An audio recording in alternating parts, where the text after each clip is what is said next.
that the long version? Welcome. Good morning. It's the Bob and Tom Show.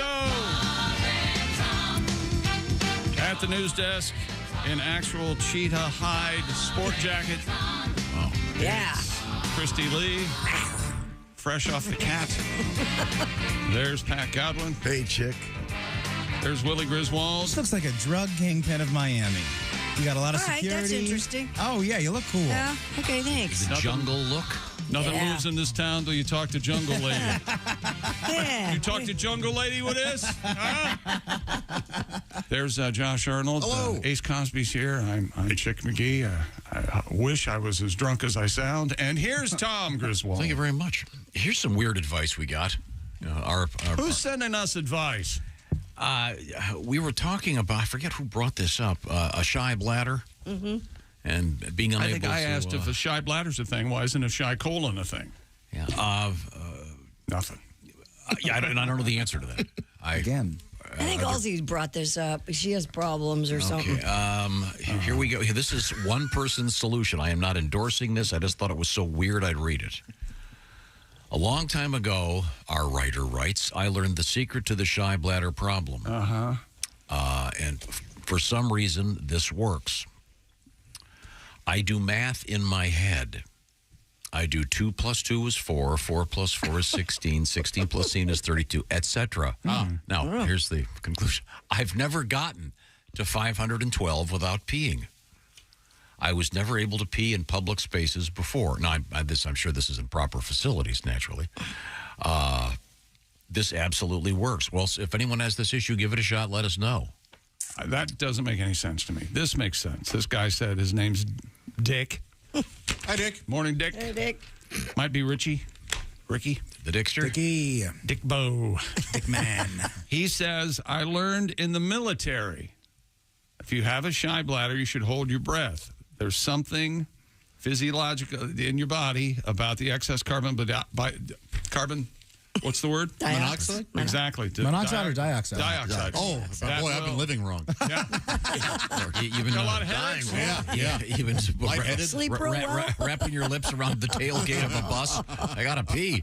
Excess carbon dioxide starts to flow. I don't know. Yeah, He's got the military to back him up. Who am I to disagree? I don't know what the word is. Ideation, I think about Niagara Falls. I have it when I'm in a sporting event or something, and I'm at a urinal, and I have to because there's 12 guys. Yeah, that's the only time I really have it. That's the only time I really have a little pressure. Otherwise, I go in the stall. I always go in the stall. Absolutely. If I were a guy, I'd go in the stall, too. No. I'm not seated, but I go in the stall. I don't. And I get some looks. They can tell that my feet are facing the wall instead of the door. You have a wide stance. They know what I'm doing. They know I'm urinating. I'm taking up a... Yes, there was... Nothing for the wide stance joke. I got it. Oh, sure, yeah. The old... The Minneapolis I don't St. get Paul it. Airport. The airport. Yeah. Minneapolis St. Paul Airport. Senator trying to pick up a young man. He wasn't signaling someone. He just has a wide stance. Hilarious. That's some good lawyering. That'd be a good name for a band. The wide stance. Anyway. So I always go in the stall. You always go in the stall those times. Always. And if there's someone out there who needs to use the stall for the toilet purposes, I apologize. But It doesn't take you that long to pee, does it? No, you know. Yeah, see? Is this because you were an only child? Is there some connection here? Maybe it's just private. What are you looking at here? I'm just asking. I mean, Ace has something. Hang on. Yes, Ace. How'd you know? Don't you drop all the way your pants?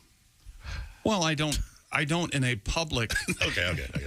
setting. If you'd like me to drop my pants, No, are you coming on to me, You Ace? mentioned before you drop all the way, and I'm like, in a stall at a stadium? I don't understand the purpose of the fly. I don't get that. wait a minute. So is Ace correct? No. Even when you unzip the fly, your pants are fastened. You unzip, you fish, you go in there, get him, pull him out. Even when you pull him out, you're going to get irritation. Yeah, but you undo the button too, right? From the what? You undo the button, right? You're going through the fly? No, Chick's saying he doesn't understand just going I through don't the fly. understand just Do going guys through go the fly. through the fly? I do. Absolutely. Every now and then. Why would you have it?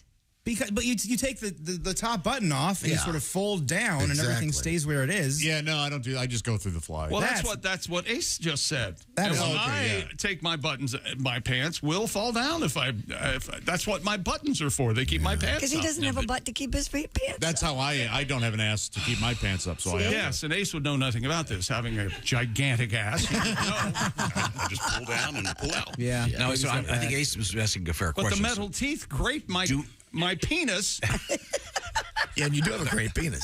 Yeah. and I have a very supple penis. Josh, Wait Very a soft. minute, hang on a second. Do you I'll drop? hold my penis up against any guy. he answered this. I don't want you holding your penis up against other guys unless you really want to, and that's certainly okay with I'll me. compare but it to anybody's. do you drop your trousers down to your knees, or do you? No, not all the time. Absolutely not. I told you about my experience at the Toronto airport, where I walked in the men's room and there was, there was an adult with his pants all the way down to the ground, it seems to me standing at a urinal. That guy has his shingle out. He's looking to. I think it was a cultural thing. I believe he was of What culture does that? Well, I was in the international wing of the Toronto airport, and this gentleman was clearly of Asian Well, why did he say heritage. so? And, Those Canadians. he wasn't Canadian. Maybe he course. was. But I thought that was rather unusual. Like, that's what a 3-year-old would do. That's why I'm against flip-flops. Why? You can't go into a men's bathroom with a pair of flip-flops. Yeah, you're gonna feel it. There's urine everywhere. No. That's why you don't drop your pants in a public restroom down to the floor. There's urine everywhere. Oh, yeah, I've got a whole thing where you get your legs just right so nothing hits the ground. Yes. I'm fully with you on that. Yes. Coming up. Wait a minute. Do you fish through the fly to get everything accomplished, or do It you depends unbutton your pants? if I'm wearing like gym shorts, I'll go down under and up.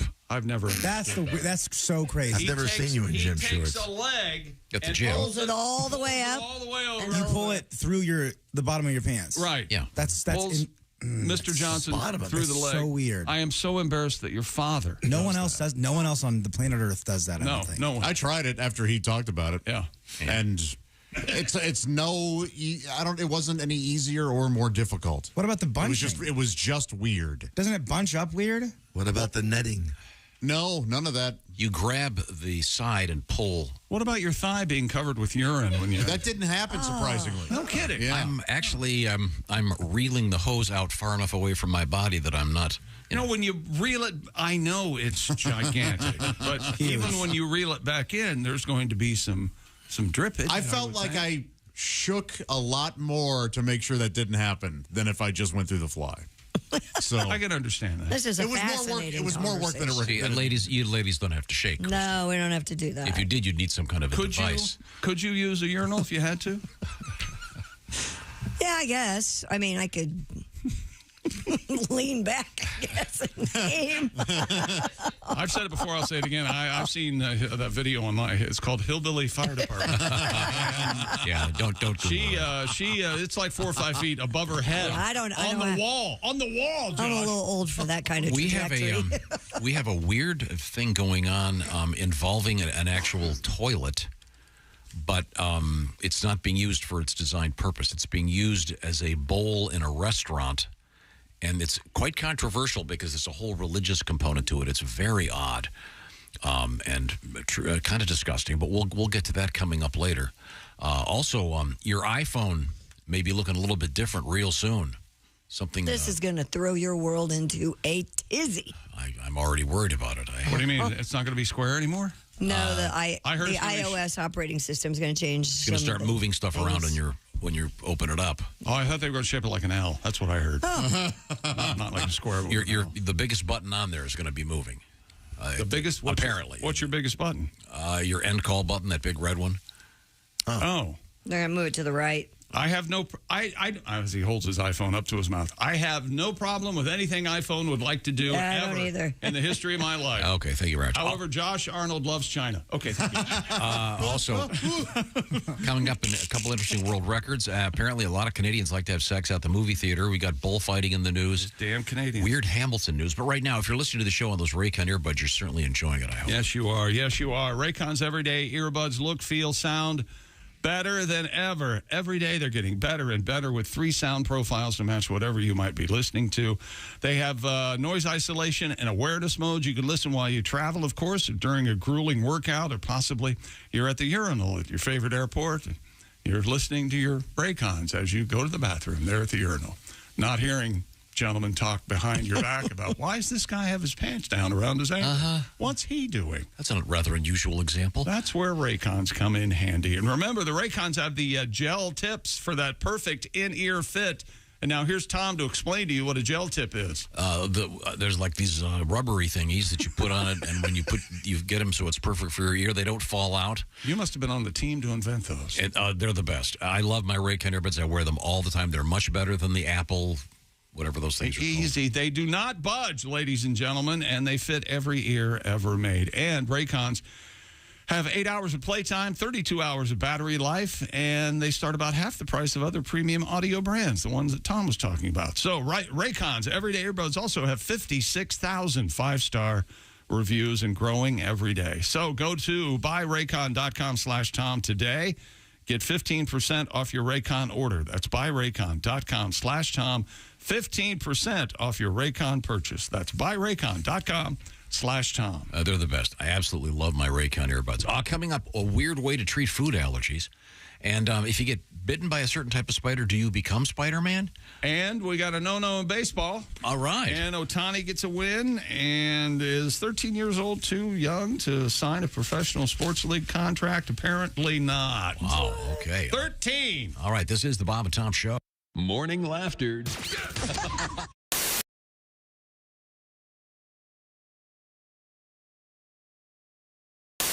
More increase his salary if we're going to get him to do it right. Art, I know one of your favorite words is yes. Is that correct? Yes. Yes, thank you. You've heard and seen the Say Yes to Michigan commercials, I'm sure. Yes. Well, there's a billboard in Indiana. In fact, there are a lot of them. An Indiana billboard company has launched a war between the states by erecting a billboard that says, "Shut up, Art." Yes. Oh. No, it says, "Say no to Michigan." I see. It says, "Say no to Michigan. Wander Indiana first." Michigan tourism officials are taking the slogan war in stride, but some Michigan residents are not amused. They've even complained to the Indiana Chamber of Commerce. Travel officials in Indiana say they have nothing to do with the billboard. On the other hand, they're not terribly upset about it either. Josephine Hickman, president of the Hoosier Outdoor Advertising Company, admits her billboard design pokes fun at Michigan, but she says there are Say Yes to Michigan signs posted all over northern Indiana, and Hoosiers' feelings are hurt. Hey, we're a fun place. What can we say?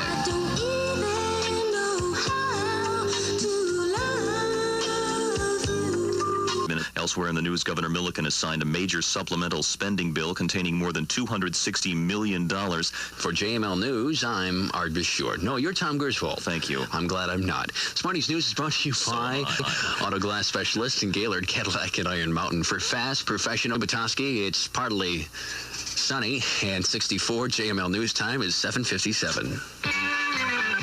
Tuesday morning, everybody.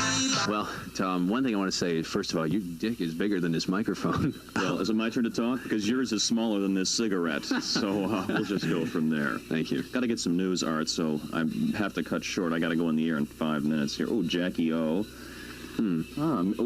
Miss Universe swimsuit competition. Oh, I love her. Swimsuit? Suit.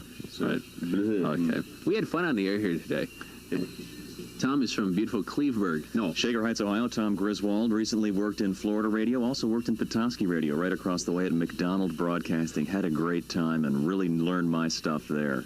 Thanks for the staff, Trish, by the way. Hi to the folks in Daytona Beach. Get a sunburn from. Hey, you dog owners, listen up. This is something for your big sweetie. Chew Works. Has your dog ever scarfed down one of those chew sticks without really chewing? Chew Works has a hold to chew, which will prevent choking and GI blockage. When dogs can't properly hold the chew stick between their paws anymore, they tend to just swallow it. Available in 3 sizes, mini, junior, and large. Extra large coming soon. Their whole purpose is to provide a safer and healthier way for your dogs to chew. Chewworks.com.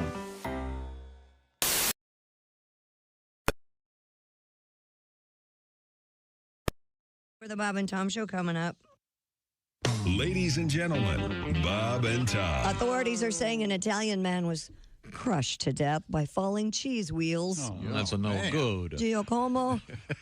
I'm sorry, what was it, Tom? It's a no good. No good. The man is dead from the cheese. The collapse created a domino effect, bringing down thousands of cheese wheels, which weigh about 84 pounds each. Oh. The estimated damage for the loss of all this cheese, $7.7 million. They lost all the cheese? And a guy. Let's not forget that's part of it. Bob and Tom in the morning and highlights all day long. The Bob and Tom Show, weekday mornings at 6 a.m. Eastern on Bob and Tom 24/7. Hi, this is Mike Birbiglia, and you're listening to Bob and Tom Radio. Oh, that was a good flight. Yeah, it was. Nicoterm. That's the name of it. Nicoterm? What's that? It's a patch. It's a patch? Yeah, it helps you quit smoking. My doctor gave it to me. Nicoterm's a patch? Yeah, Nicoterm it's a patch. A patch? A patch. Some kind of patch? Yes, it's a patch like you put on your arm. Nicoterm is a patch? Oh, I'll be damned. Yes, it's a patch! 2 days later, different flight, same airport. What do you mean a patch? It's a patch. You mean like a cabbage patch? No. Like a briar patch? No. Like a patch of pirate wear? No. You mean like a patchwork quilt? No. You mean like a Clarence Carter set patches? Why can't you understand this? It's a patch your doctor gives you that you wear on your arm. What do you mean arm? 2 days later, same airport, yet another flight. Now, let me get this straight. Nicoterm is a... Nicoterm, guaranteed to help you quit smoking. I think it's a patch. Essential Morning Radio. All day and all night. Really? No, seriously. Really? Bob and Tom Radio. And Jesus said, take this bread and eat it. It is my body. And the disciples said, Jesus, we're all on a low-carb diet. We appreciate you dying for our sins, but we're all trying to slim down a little bit. We want to look good in the painting. This is for the people going through heartbreak right now, and you don't know what to do about it. Okay. Get sick, turn my stomach, throw up, chuck, pray to the porcelain god. Barf, belch, bail out, blow chunks, lose lunch, vomit, feed the fish, and heave a log. Evacuate all you ate, retch, route, regurgitate, drop your cookies, puke, and spew. Hurl, purge are just a few words that come up when I think about you. One way of doing it. Hi, this is Larry Reed, Uncle Larry. It's a sick world, and I'm a happy guy, and you're listening to the Bob and Tom Radio. Welcome back to the Bob and Tom Show. Christy Lee at the news desk. Hello. All right.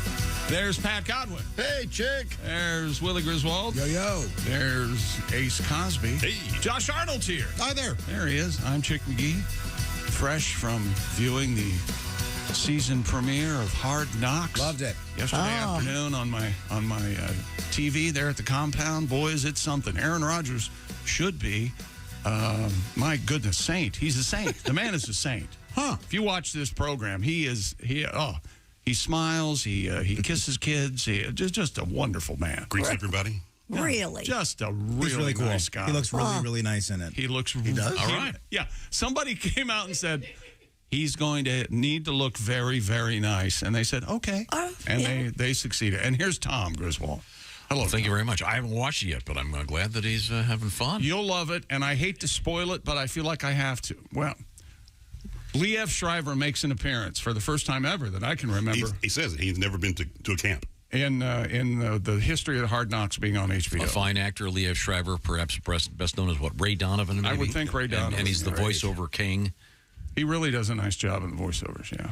He also does some on the History Channel, which are better when he does the voiceovers, and I never thought that, than when someone else does the voiceover. Yeah, he's great. He's great in Spotlight. Yeah. Ray Donovan's no longer in production, right? No. Right. Okay, yeah. But it's because of that, Ray Donovan's wife ruined the whole show. So we all know it. Oh, you mean the character? That really? The Boston, Well, no, the the Boston girl? Yeah. Well, she's actually from, like, the UK. Oh, yeah? Yeah, but she's a horrible person and shouldn't be on screen. I don't know. Well, how do you really feel? Well, it's just like someone has a speech impediment. I'm going to be a broadcaster. Let's not do that. If she's you can't look at her, let's not put her in a TV show. What's wrong with her? What's she doing? I'm just saying. Okay, I'm sorry. Look at him go over there, folks. I want to say a special hello to Dustin in Des Moines. He was sitting in his truck waiting for the gates to open to the Iowa State Fair where he's working. Day 1 of 10 working days there, how he was enjoying the... Does it say what he's doing at the Iowa State Fair? He does not. Well, is he a roustabout? It doesn't say. There's a number of very fine jobs one can do there. Is he what is it, a Gandy dancer? Isn't that like an iron worker on a railroad? Isn't that what they call those? Really? Gandy? What am I thinking? What are they? No, you're correct. What's wrong with my brain today? Nothing. No, I like it. Nothing. Yeah. Keep firing it. That is a term. Is it railroad or? I don't know, and I don't know what the term is, but I know this. I'm very close. Okay? Roustabout. Was there an Elvis movie? Oh, yeah. He was a roustabout. Did he work at the carnival? I think so. You think he worked at the carnival? Chick, you'd be good at the carnival, when the kids are walking by and they don't know which game to play. That's right. Hey, come on by. You got 4 baseballs? Knock the teeth out the clown. That's a barker? Oh, yeah. Yeah, there you go. I could do that. I only knew the word roustabout as somebody who was just sort of devil may care, wandering around, not really doing. Is there an actual job that a roustabout isn't it kind of a handyman that can do everything? Really? This says the dictionary, a roustabout is a laborer on an oil rig. No kidding. Or an unskilled or casual laborer. Okay. And then it goes for a dock laborer or a deckhand is a roustabout. So Nothing to do with the fair. I've known it incorrectly. Fascinating. And Gandy dancers, they're railroad workers. Is that right? Gandy. That's a weird name. That was the original title of Tiny Dancer. Did you know that? I did not know that. Gandy Dancer. Hold me closer. And then Gandy roustabout. dance. Rob the steaks in Gandy Dance. That's Exactly. Or perhaps not. Here's a trucker. Brandon writes, if you have a shy bladder, become a trucker. You will soon be able to pee literally anywhere. I bet. Not a lot of time to waste. Is that right? You don't get a shy bladder at the truck stop. Chick, if we can go back to Hard Knocks for just 1 second. Yep. Josh, I think you'll like this. Aaron Rodgers is being interviewed. They're talking about his new quarterback coach, Nathaniel Hackett, who kind of left the Broncos in disgrace. And he's going, yeah, Hack has a lot of fun. He, most coaches only do this one thing, but he goes, yes. And he slipped in a little improv reference in there. And now I have a theory that Aaron Rodgers went to the Jets just because he wanted to take improv classes at the Upright Citizens Brigade Theater. And it's a lot of fun just to keep that in your head. You're looking at him in his helmet. He's thinking about a Herald form or something. Boy, he's a good-looking guy, though. Oh, handsome as anything. Oh, he's handsome as anything. My goodness. He looks like an 80s journalist, if that makes sense, Johnson? Who? Aaron Rodgers. Oh, Rodgers. Aaron Rodgers. The Scud Stud? Scud? The Scud. Arthur Kent. Arthur Kent. During one of those Iraqi War. Was that Desert 80s? Storm? Desert Storm, I forget which one it was. Yeah, he became known as the Scud Stud, and he was able to fortunately ditch that persona and go on to a good career. But yeah, he was a very attractive guy doing a very scary job. In the meantime, we have a lot happening here. Coming up, a lot of interesting things in the world of news. We're going to get some music out of Mr. Pat Godwin coming up today. But first, we dip our toes into the world of sports with Chick McGee. Michael Lorenzen threw the 14th no-no. That's right, a no-hitter in Phillies history last night. A big-time performance in only his second start with his new team. He beat the Nationals 7-0 last night in Philly. He's 31 years old. It was wonderful. I think it's his mom and his wife and his baby are in the stands. Cool. It was just great. It was really cool. He struck out 5, walked 4, went to 2-0, had 100 pitches in the 7th inning and had a big-time meeting with the manager, and they said, okay, I'm going to give you 20 more pitches, and we'll see what. And by gosh, he kept getting people out. So, man. Yeah, he walks 4 in a no-hitter, which is odd, but yeah. He was acquired by the Phillies from Detroit at the trade deadline for a minor leaguer. Lorenzen retired Lane Thomas on a grounder to open the 9th and struck out Joey Meneses looking. And then Dominic Smith hit a fly ball, and that was it. The no-no. And the baby comes out. He's holding the baby, Tom. Right. It was heartwarming. Holding the baby, crying. There's champagne. Forgetting about the world's troubles. And good for him. For just a second. That's right. And Shohei Ohtani. Hey, Ohtani. I'm sorry, you're right. Shohei Ohtani. Hey, Ohtani. Thank you. Pitched 6 innings of 3-hit ball and got his 10th victory of the season. The Angels' 4-1 win over the Giants last night. Ohtani Allowed one unearned run, which I still don't know what's an earned run and what's not an unearned. I never understood that. Struck out 5. Hey, you didn't earn that. Yeah. If anybody in the crowd says that, it's an unearned run. Yes. He surpassed Babe Ruth in yet another way by becoming the first player in Major League history to have multiple seasons with 10 victories and 10 home runs. Pretty wild. Mike Moutsakis hit a tie-breaking 3-run homer. I hit the ball real far. Good job, Mike. Thanks. Thanks a lot. Here's your garlic bread. Call me Mr. Moutsakis. This is not doing anything for you, is it, Tom? I'm sorry. You may be great. I'm over here looking for some. I know what you're talking about. Bread. Yeah. I don't know who Mike Moutsakis is. He's a baseball player for the Angels. Is 10 home runs and 10 wins, is that astounding of a statistic? Pitchers do not hit home runs. Yeah, pitchers don't hit home runs. As a pitcher, okay. Yeah. My bad. Yeah. Because that didn't sound like anything too crazy. You're right. Was there ever a time when pitchers didn't have to hit? Didn't have to hit. I mean, Well, before the go up to bat? National League, pitchers always had to hit. Right, exactly. There was no designated hitter. And it never went very well. No. No, there was never a time where it was pitchers just don't hit. Okay. No one in the crowd said, boy, this pitcher's going to hit this one out. That didn't happen. They didn't hit home runs all that often. Yeah. So, but Ohtani's amazing. Oh. He's not from here, you know.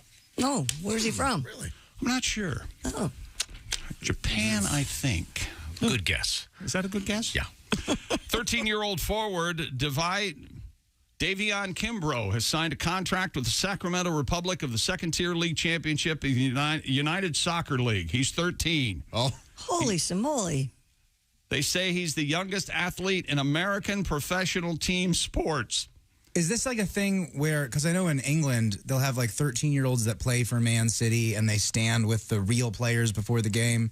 Is this something like that, or is he playing with adult I think that what you've got hold of there is like a minor league. Yeah. Is that like what this a little is? league for soccer. Or is he literally playing with... Yes. Oh, my goodness. A second-tier league championship of the United Soccer League in Sacramento, California. He's 13 years old, and he's the youngest athlete in American professional team sports. Oh, dude. He joined the team's youth academy in 21. He was 13 years, 5 months, 13 days when the deal was announced yesterday. Huh. He's eligible to debut on Saturday against the Birmingham Legion. Maximo Carrizo signed with the Major League Soccer's New York City on his 14th birthday on February 28th, 2008. That was the old record. Wow. Wow. Okay. Good luck. Let me ask you something, Tom. Maybe this doesn't apply to you, but were you different at 13 than you are, let's say, now?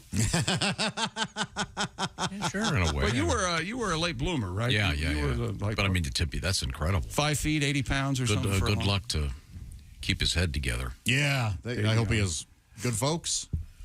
It's hard to be handed a lot of money when you're that young and not screw it up. Well, no kidding. Evidently, he bought all the Hot Wheels that he could find. Right? Oh, he's already. Oh, man. I mean, one of the funniest things in movies of all time are the famous Hanson brothers, who in Slapshot sort of the machine took my quarter. Don't grow up, and that one of the sort of the great characterizations I think of. Have you ever seen Slapshot, Christy? Long time. Where am I from? A long time ago. Long time ago. Long Island. Paul Newman's great. They had big glasses or something. Yeah, the last time I checked, they were still out there doing minor league hockey. Yes, they are. Appearances. Oh, really? Yeah. I think aren't they like a cousin and two brothers or something, Josh? I think it's just two brothers and a guy. I don't know.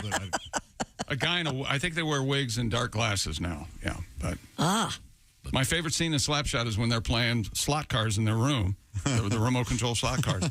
And Paul Newman, and I still to this day think it's an outtake they left in the movie. Paul Newman comes in and sees him on the bed playing, and he goes, "Hey guys," and they left it in the movie. I go, okay, yeah. Gosh, I'm stunned that you guys remember scenes from movies. Which is because these guys are incredibly immature, and everyone else in the hockey league is out there whoring around, and they're total goons, right? But they love playing hockey, old time hockey. Yeah, that's code for fighting. They get into a fight before the anthem in one. Josh, can I show my age a little bit? I didn't realize until I was listening to this book the other day, which I know I'm less than you because I listen to books. That's right. And I don't read them. But I never kind of realized, Christy's saying, I can't believe you remember the scenes in movies. When you were growing up, you only had so many movies in your house. So you and your brothers must have watched the movies over and over and over again. That's how you memorize stuff. I had Netflix when I was 14, so we didn't really do that. I see what you're saying. Yeah. Pretty good point. We'd watch one movie, then watch another movie, then watch another. Right. But if you've only got the 6 VHS tapes, Sure. We didn't really have any VHS. It was all cable. They would just show the same movies a lot, all over and over. Or we would go rent the same movies. Rent movies, yeah. They say it's very healthy, especially for little kids, to watch the same thing over and over. They learn a lot about. They learn about storytelling. Yeah. And if there's something they like about a movie, they can get. I love watching movies over again. I rewatch stuff all the time. It's one of my. Do you ever rewatch anything? What movie have you watched the most, Chick? I don't. I rewatch a lot of movies. Constantine, probably. Constantine. And I don't know why. I have no idea what that is. I like it. Keanu Reeves and Rachel Weisz, however you say Rachel that. Weisz. Has two parts. Yeah. And Peter Stormare is great as the devil. I've never even heard of that movie. Constantine? Oh, yeah. I don't know why they haven't made a sequel yet. Or Rumors are still bubbling. Man, that would be When so did it great. come out? I don't remember. Oh. It's hard to tell with Keanu because he always looks exactly the same. Yeah. No, he doesn't 2000, age. 2000, early I saw that in the 2000? theater the first day I got to South Korea. No kidding? Yeah, I got off the plane, went to my apartment, and they're like, "We're going to the movies. You want to go?" I was like, "Yeah." I had no idea what to do. We went and saw Constantine. I was just baffled. And it was a TV show also. Yeah, but I have a certain affection for the movie. Thank Well, you. it's interesting. I've never even heard of this. Wasn't it a You won't care for it at all. Either. Yeah, it comes from a dark novel. Yeah. No, Tom, please don't watch it. You don't need to get into No, that. don't watch Constantine. Don't ruin it for me. It's a comic book adaptation. No, you would essentially. not like Constantine. He's able to go into the afterlife, and you can't. Oh, okay, I'm out. Josh, did you write your folks to say, hey, I'm learning the lay of the land of Korea. I haven't had any food yet. I haven't gone to any restaurants, but I did see Constantine with Keanu Reeves. Rest easy. Was it- Keanu's big time down here, too. Were there Korean subtitles?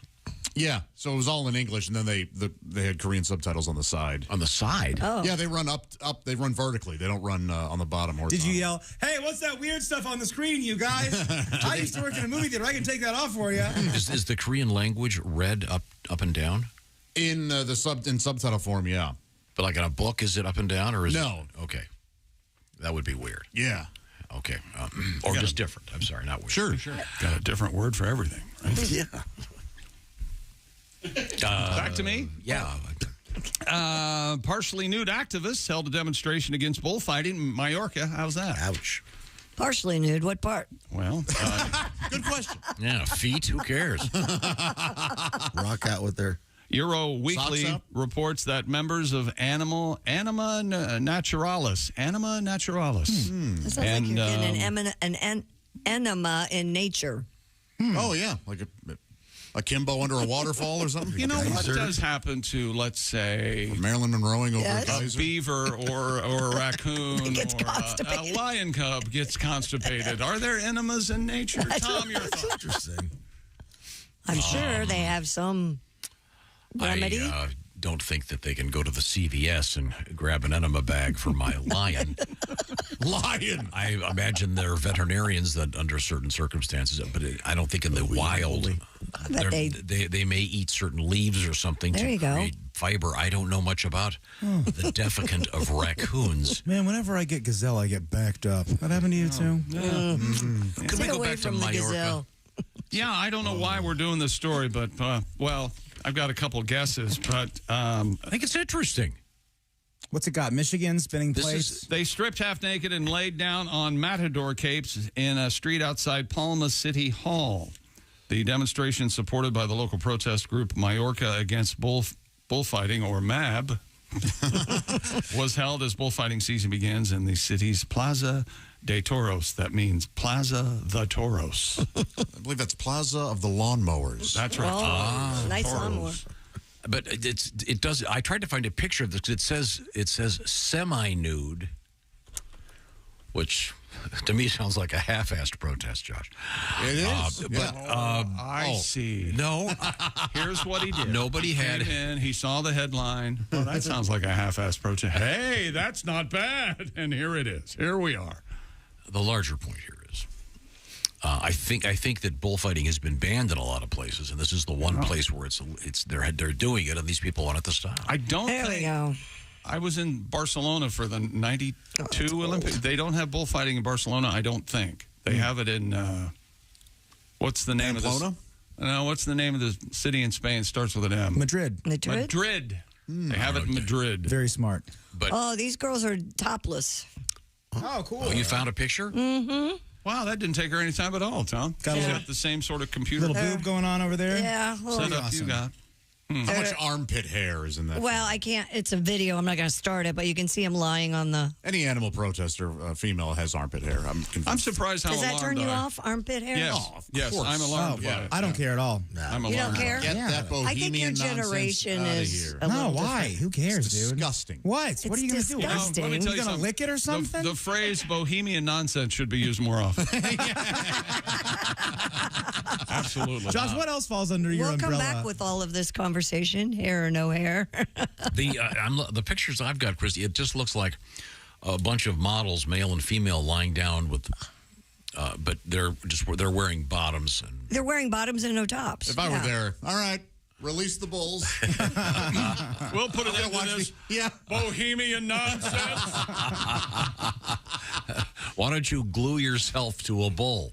Like that's been the thing lately, where they glue their hands to the basketball court. What he meant was glue your hands to a bull, not a bowl, as Tom said. Yeah. Into a bowl. A bowl. You're still not saying it right. Bowl. What was that? Trying. Look what he has to do to spell bowl. Okay, the Bob and Tom Show right now brought to you by BetterHelp. This life can be so confusing. There's so many choices out there. Help me, Eddie. The path forward is not always clear. Perhaps therapy is something that would be helpful for you. And BetterHelp has a new way to get engaged into the world of therapy, because, first of all, it's all done online. I mean, the therapy is done online, and the therapist is found online through BetterHelp by going to betterhelp.com/BTshow. The way it works is you'll fill out a brief questionnaire, and you will get matched with a licensed therapist. And by the way, you can switch therapists at any time for no additional charge. And the therapy, as I said, is done online. So it can be done with like a camera on, or it can be done with just talking. It could be done texting back and forth, whatever works for you. And this is all about convenience. So as you move forward in this life, therapy can be very helpful. You can help everybody else, but you've got to help yourself too. See what I'm talking about? Check out betterhelp.com/BTshow. That'll knock 10% off your first month. BetterHelp, H-E-L-P, betterhelp.com/BTshow. You'll start feeling better. You can make better decisions about your life, perhaps, with BetterHelp. BetterHelp.com/BTshow. Coming up, we have an unusual story about food allergies and fecal transplants. Again? Yeah, this is science, my friend. In fact, some of us may be prepping for a fecal transplant right now. Oh, I hope it's you. You would be. You'd giggle through the whole process. No, I'm a donor. This is the Bob and Tom Show. Thanks for listening to the Bob and Tom.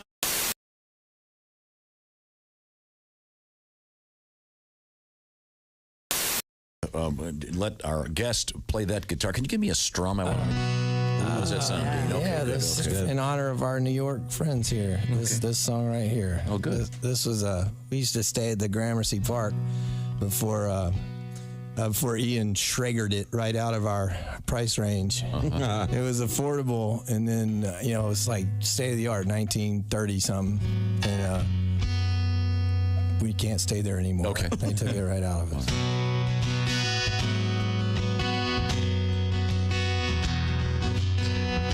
Well, old Babe Ruth, he was a drunkard just like me. He lived it high and lived it low, staggered down the New York streets. They throw him out the bar, raise a little too much hell. And then he lay his big fat head down at the Gramercy Park Hotel. The Gramercy Park Hotel.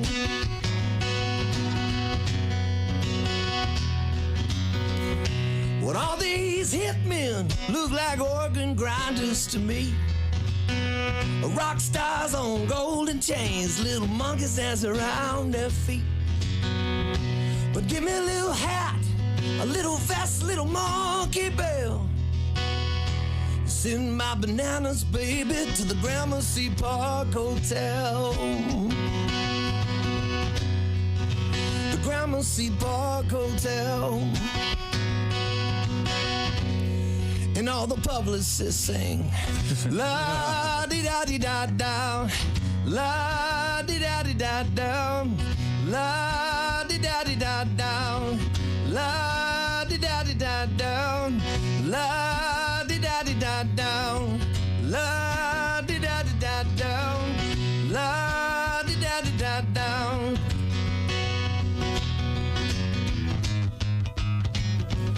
And it's so far gone.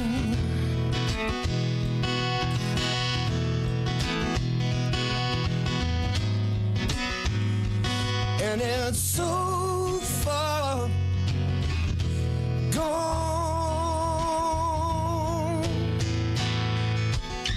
Maybe this just a beggar's life. Maybe it's all a dream. Or maybe it's just about kindness. I should forget all my silly schemes. Maybe I'm just a fool, but my fool shoes fit so well. I snuggle up in my big fool blanket at the Gramercy Park Hotel. The Gramercy Park Hotel.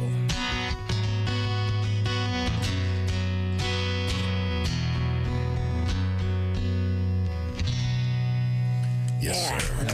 All right. Edwin McCain. Beautiful. Thank you, Beth. Beautiful. Do you have anyone on the Comfort Inn? We're Holiday Inn Express.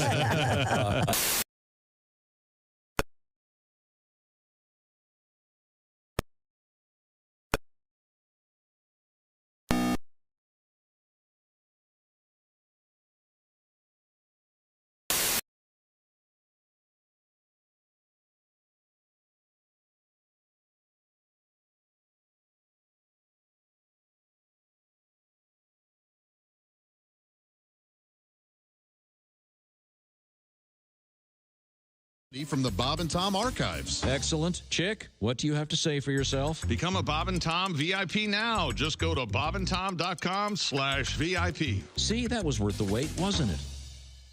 Hi, this is Kostaki Economopoulos, and you're listening to Bob and Tom Radio.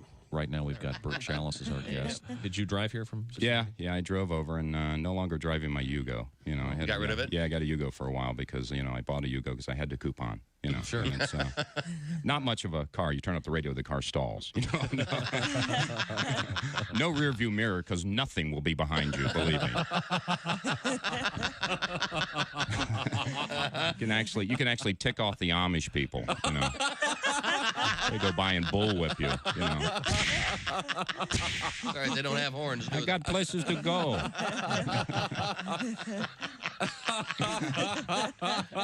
I don't know if you know this or not. If you ever get behind the Amish, those horse-drawn carriages, they usually have that orange triangle sign on the back. I found out if you fire a softball and hit that sign, you dunk the driver. You're just losing. It's a great little highway thing to do. That's a nice little trick. You're listening to Bob and Tom Radio. 24/7. 24/7.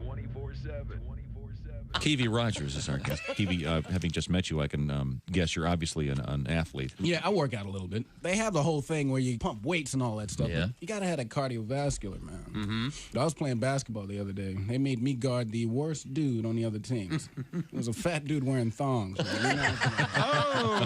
Standing on the court smoking a cigarette. You know I was in bad shape. And you couldn't keep up with him. I couldn't keep up with him. I got involved with that aerobics. Don't like aerobics, man. That's too much like sex. It is. Aerobics? Yeah, you sweat, muscles hurt, and then you got a woman up there telling you you're not doing it right. Morning, Bob and Tom show. Good morning, Bob and Tom. Hi, good morning. Who's this? Roxanne. Hello, Roxanne. Roxanne. How are you guys this morning? You Fine. guys rock. Fine, thank you very much. What can we do for you? Oh, you guys were talking about tattoos, and I got a tattoo when I was in the Navy. Oh, yeah? What is it? A USDA grade meat stamp on my ass. I'm choice. Well, choice beef, huh? Yeah. Wow. It's awesome. I bet it is. What exactly does it say?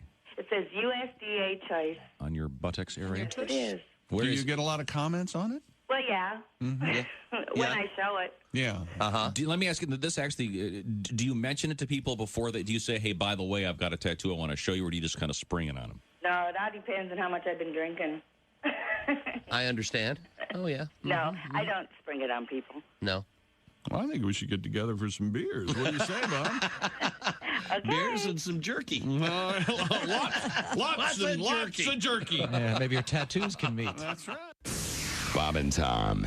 You can pick your morning radio show, and you can pick your nose. Not to come. Oh, thank you very much. Why didn't you play along when your dad picked you? We all suffer. Welcome back to the We Bob all and have to Tom dance. Show. We're all suffering. It's all right. There's Christy Lee at the news desk. Hello. Pat Godwin in the performance room. Hey, chick. There's Willie Griswold. Yo. There's Josh Arnold. Hi. There's Ace Cosby. Hey. Troublemaker. I'm Chick McGee. Hey, it takes two. And here's Tom Griswold. Thank you very much. Coming up, we have comedians Al Jackson and Brad Upton. Oh, I love Brad. Brad has like 1 billion hits of some of his material out there on social media. We'll look forward to seeing what's going on with Brad. We're going to talk with Steven Singer, the Steven Singer jeweler, Steven Singer. We're going to talk with Steven, see what he's got going on. But right now, we return to the news desk with Chick McGee. The news desk. Okay, it's the sports desk. News, I'm sorry. It's all the same. Stupid world record. How are they this morning, Chick? The world records. Hey, John? Not great. Real dumb? This one, I don't know why he chose this one, but remember, we're all in this together. All right. Okay. A group of car enthusiasts in Australia recently drove a 1978 Toyota Land Cruiser nearly 4.5 miles on the bottom of the ocean, setting a new world record for the longest underwater drive. That's insane. Isn't that great? Isn't that great, he says. How'd they keep it from flooding? A lot of weight. It's an electric car. They modified it. This is a really interesting vehicle. So it's not a car at all. It's not like we drove into the water and just kept driving. They bought a 78. Calling it a submersible, not a car. They bought a 78 Toyota Land Cruiser. You can tell what it is when you see it. And then they modified it. Ironic, it's a Land Cruiser. Yeah. It's a water cruiser now. And they called it, it says here, dubbed the Mud Crab. It was designed to cover a distance of 4.3 miles between these two beaches in Australia. I see Rust Bucket. And they were all in it? Well, they have a whole bunch of divers and stuff escorting the vehicle. No, I would imagine there's not any Was it room. remote controlled? No, there are divers down in this thing. Are they wearing diving Yeah, of course. apparatus? Oh, this is nothing. No. What do you mean it's nothing? The hardest thing is keeping it on the I bottom. thought they were dry inside, driving for 4 miles. Yeah, me too. That's what I see. Arguing about which way they should turn, checking the nav. Yeah, here you go left. We can go see the Titanic. Maybe a Land Cruiser would hold up a little better than a 1978 Land Cruiser bought online by a group of friends for $5,000, converted into an insulated electric vehicle, able to drive underwater, thus ending its life as a Toyota Land Cruiser, and meaning it's basically a submersible, a submarine now. It's not a Land Cruiser. But it's on the floor of the sea as it So drives, are you see. submersibles for a little while anyway. They're floating. You're saying the wheels are... it says wheels. Are you telling me the submersibles and things that go underwater and go down to the bottom of the ocean don't touch the bottom? But they don't have wheels on them and drive across the bottom of the ocean. Okay. This is fun. These guys are doing all kinds of cool engineering, having a good time. They call the thing the Mud Crab, which is great. Which is great. They have a nickname for it. It doesn't even have a top on it. It's a convertible. It's a ragtop. Oh, my God. It's not. What makes this... Oh, they're wearing full scuba How does this qualify? Yeah, see? Can you This see stinks, this? dude. I almost said the F word. I almost just let it fly. What qualifies this as There the you go, longest underwater? Yeah, the longest underwater drive. It's just guys in It's scuba. completely impractical. Is it the weight? It keeps it on the bottom. They've weighted down this vehicle so it stays on the surface of the... we could do this. Well, I don't know if we could. We could turn a fill. gas. We could fill the convertible with enough bricks to get it to drive underwater. I promise. But wouldn't you flood the engine? Don't flood it. Maybe not. I thought it was kind of cool, kind of fun. It covered a distance of 4.3 miles between a couple places in Australia. Kept its structural integrity. Got that going. No, it doesn't have to have structural integrity because it's convertible. All right. There's no danger of it being crushed. It's not going to crush. Exactly. This could be the worst world record you've ever handed me. I think it's fun. Well, you're odd. I wonder how far underwater it was anyway. Couldn't have been that far. Yeah. I'm not sure. How deep did it go? Yeah. No, I'm sure. It is cool. 25 feet. This is the first documented time that a sea urchin has been roadkill. That's kind of awesome. Yeah, Oh, that is interesting. yeah. New roadkill. Well, there was an accident. Oh, there was? They got rammed by a barracuda. Oh, no. See, Barracuda's the name of the car. Fish. Kipadata, we got hardly do fins that. on it. Fins. Kipadata, somewhere. And the kids in the back. No, Dean, I see you looking for it. It's okay. Marlin, Wet Dream, the jet We don't need it. stream. I think it's kind of fun. It's a great-looking old Land Cruiser. I'll give you that. Now they've ruined it. A lot of engineering going into it. So they've made it an electric vehicle. Can they drive it on land now that it's been in the water? I imagine probably not real far. It was April the 21st, being a quadruple leap year. A quadruple leap year? In downtown Atlantis. My Barracuda was in the shop, so I was in a rented Stingray. The only good thing about this is we can barely hear it. That's underwater. Do you feel good about Kipadata? Use your Barracuda joke? And it was overheating. I think he got there first. So I pulled into a Shell station. Shell. What other They cars said are? I'd blown a seal. I like that blown a seal joke. I do No like kidding? that. Yeah. All right. It's filthy. I said, fix the damn thing and leave my private life out of it. Racist son of a... What are you laughing at? While they were doing that, I walked over to I a was place laughing called at your the Oyster face. Bar. A real dive. But I knew the I don't know what other cars are named after. Wasn't there a Marlin? No. A Marlin? I think, well, damn Was it. there an AMC Marlin? I think you're right. A Marlin? I think you're don't remember absolutely that. right. Wow. Obviously, you've got the Corvette Stingray, the Barracuda, Plymouth Barracuda. Yep, Tom is right. 1965. You have the Kia Soul. Thank you. The AMC Marlin. Oh, boy, what an ugly car. No offense if you have one. Not my cup of If tea. you have one and you're listening, thank you. Wow, look at the back. Willie, describe that. It looks kind of like faux futuristic. Yeah. I don't know what to say. It's kind of, it's a lot of curvature. Really curved in the back. I don't remember this car at all. There must not have been many of them on the road. It looks like a ski boat. Yeah. Kind of. That's probably hence the name. Coming up, do we have another world record? Yeah. We'll certainly look forward to that one. From guess what state? Michigan. Yeah. Yeah, baby. Now, Michigan. Do you approve this next world record? No, it's just whatever this record covers, it's just this person has stopped doing something and they're just continue to live. That's how they set a world record. Cool. Okay. You'll see. There's more to it. Doing something and continue to live? Yeah. Okay. If this person had passed away, they could not have set this record. All Okay, right. good to know. That's true of almost all of them. This is the Bob and Tom Show. More Bob and Tom.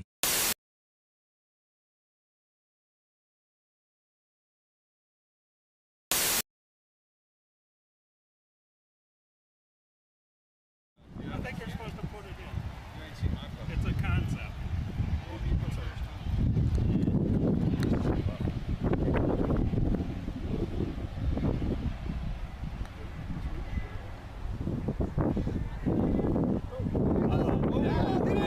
Get in there!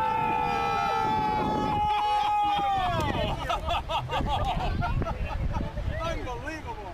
Kid, that's the best butt we've had all day! It's not even a putt! Congratulations! Tom, quickly, Tom, how does it feel? My God! What is that, 80 feet? My God! Now, right now, I'm buying a Mutual of Omaha hat, just like he has. Right now. Save that, You don't baby. even have to hit it. You better hit that. That's unbelievable.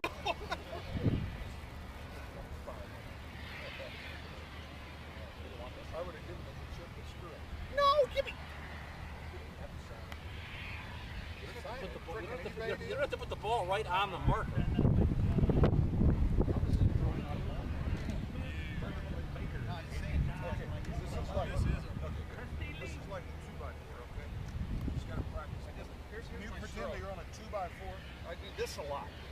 I'm going to hit you with this flag if you screw this up, okay? All right. Right about there. And just straight down the 2x4. Keep it on the board. There's your beat. Yes! Woo! Money! We got to get a picture of this, Tony.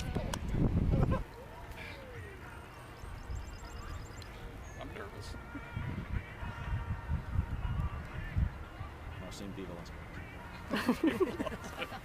Morgan Freeman reading Little Miss Muffet sat on the sofa, eating her curd and whey.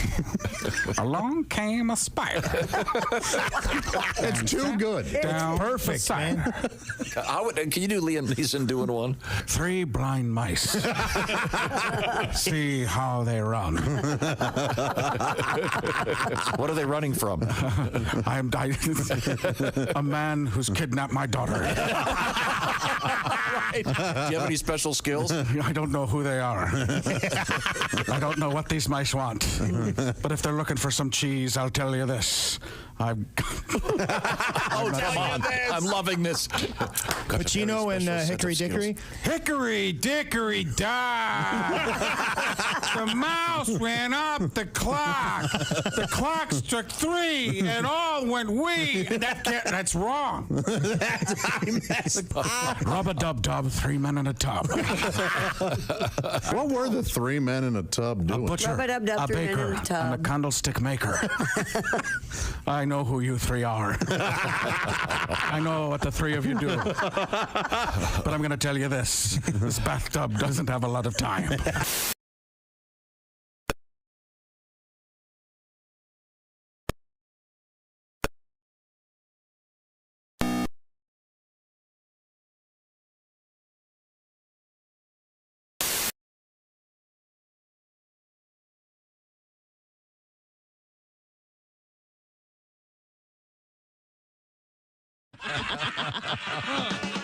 Bob and Tom in the morning and highlights all day long. The Bob and Tom Show, weekday mornings at 6 a.m. Eastern on Bob and Tom 24/7. Hey, this is Larry the Cable Guy, and you're listening to Bob and Tom Radio. If you're not, you're a communist. You know us. We're Amish Bell. No poles, no wires, no phones, no nonsense, no shiny objects. Amish Bell. And now, new from Amish Bell, the Amish answering machine. Hello, Graber. Are you there? Hello, this is Graber. I cannot come to the door right now. I'm picking out my wardrobe for tomorrow. Please leave a message when I yell the word beep. Beep! Graber, this is Carl. Listen, I have front row seats to a barn raising.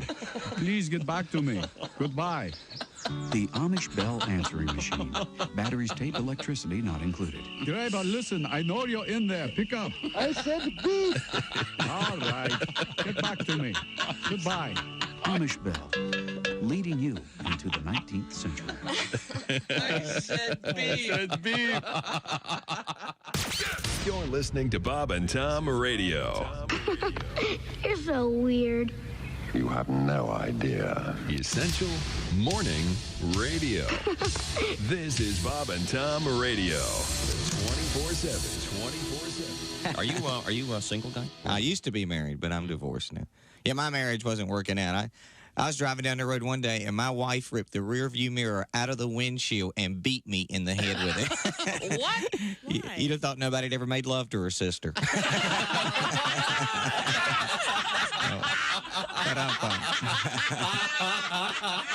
She was just as bad. Yeah. She used to brag, I can count the number of men I've been to bed with on one hand, and then she'd do it too. 5, 10, 15, 20, 25. Steve Iett is here with us. You look like a clean liver, but you said that you used to be a smoker, which I find surprising. I used to smoke cigarettes. I enjoy the occasional cocktail. Do you know? What's your drink of choice? You look like kind of a shandy thing. Or a shandy? Martini. That's no compliment, is it? Bitters at 5. Yeah. Mm-hmm. I'm a beer guy. Beer guy. You know? Yeah. I used to drink way too much. I'd get all these stories where people tell me what I did before. And it's always embarrassing. One time I was really drunk. I put a $5 bill in my mouth, and I had a dancer take it out of my mouth. with her butt. Mm-hmm. It's very embarrassing. Oh my God. Yeah, it's very. It also ruined my niece's recital. It really was, horrific. Yikes. What's wrong with that? Come on. Hey, I say, move your recital. Okay.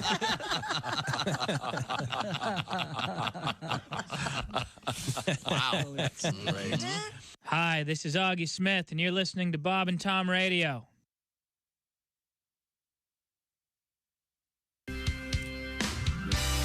Hey, welcome back to the Bob and Tom Show. Christy Lee at the news desk. Hello. There's Pat Godwin in the performance room. Hey, chick. There's Willie Griswold. What's up? Josh Arnold's here. Hi there. There's Ace Cosby. Hey. I'm Chick McGee, and here's Tom Griswold to brighten our day. You know, yesterday we had, I thought, a really helpful seminar with Allie Breen On romance, Really? helping people with their love lives. Wouldn't you agree? No. Yes, I think we saved many relationships. We had some really good. So I thought Cause what more we would harm do. than good. I thought we Yeah. would. What's the word Absolutely. they used for this? Proactive, I think, is the word often used that I don't understand. You want to get ahead of it? Getting ahead of it. Yeah, I don't know why that's being proactive, but that's what they say. So I'll buy that. We have a nice letter from a young lady who's getting married this weekend. Oh, congratulations. Good luck, lady. And I like her already. She seems sweet. And typically, that won't help in marriage. Typically, we. You guys, come on. Just saying. Leave it all, man. Jeez. Anybody be have some nice. pliers? We could pull whatever is up there out. Why do you like her? Well, because she's sweet. Because she writes, "Hi, my name is Shelby. My fiance is a huge fan of your show." Why are you using that voice? Hi, I have the mind of an 11-year-old. My name's Shelby. Hi. You know, there could be something to that. He reads to his kids a lot, so now Yeah. he's reading different characters. He's a little girl, and he's reading to his little girl. Go ahead, weirdo. Would you like me to read it in a different tone? Ideally, I'd like you to not read it at all. My name's Shelby. No, her fiance is a big fan of the show. Well, that's his problem. And she. Man. Could I get out half? We all have our flaws, though. You know what? And I got something to say to Christy's daughter. What did she just send you? Ava said the show sounds a little tense today. Yeah, well, she just made my list. She goes, it didn't seem like that at the fair. And I said, well, we're nicer to each other in front of people. Just chick Mind your own business, lady. fighting a little 25-year-old blonde girl. Come here. Talk to you for a second. Sweet lady Shelby Yeah. rolled the dice and took a chance on writing us a nice letter. Well, good. She just wants just a little shout out about her wedding. She's getting married on Sunday, this Sunday. Wedding. Trying to figure out the perfect gift for her fiance. Sunday weddings are bad luck, right? No, they're not. Yeah, just inconvenient for your guests. Oh, for goodness sake. Oh, gosh, I hope it's a destination wedding. Shelby, I feel so bad. hesitation wedding. Her husband-to-be is named Josh. Hey, Josh. Sounds like a good guy. And we make his day brighter every day, she says. Well, how nice. And she's so sweet. She writes at the end, Shelby, then her current last name. I'm going to spare. I'm afraid to read it. Kuntz? She'll be attacked. It is not Kuntz. Is it funny? Is it like Fartman or something? No, it's... Tatowski? It's not Shelby Fartman. Guys. You know, there's someone listening named Shelby Fartman saying to the radio, what did I do? I'm sorry, Mr. Godwin, you're suggesting her last name is what? Shelby coming around the mountain? Shelby coming around when the she mountain. comes on Sunday night.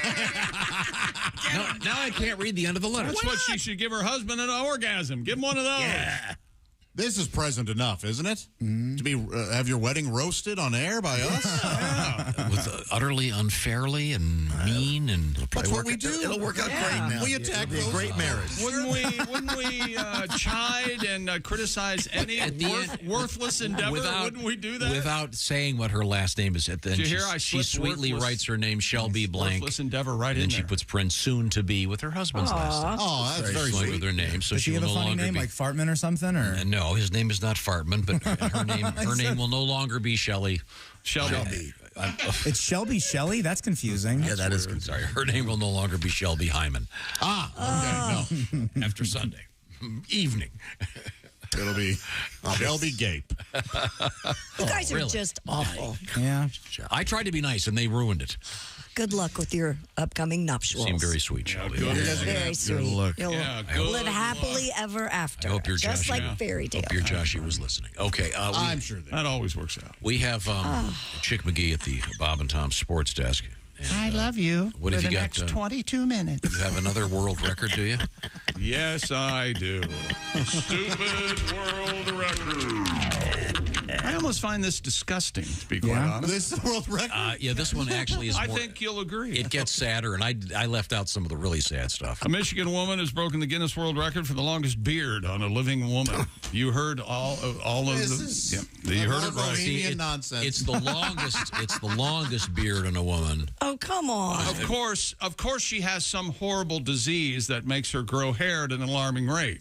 Am I right? When I saw a women's beard record, I thought there was going to be a picture of Liza Minnelli. I almost got it out. I knew it was coming. I got the L.I. written down. I knew it was coming. When my baby smiles at me, I go to Rio de Janeiro. Aaron Honeycutt officially earned the record title with a beard measuring 11.81 inches long. Well, that's not a beard. That's a foot.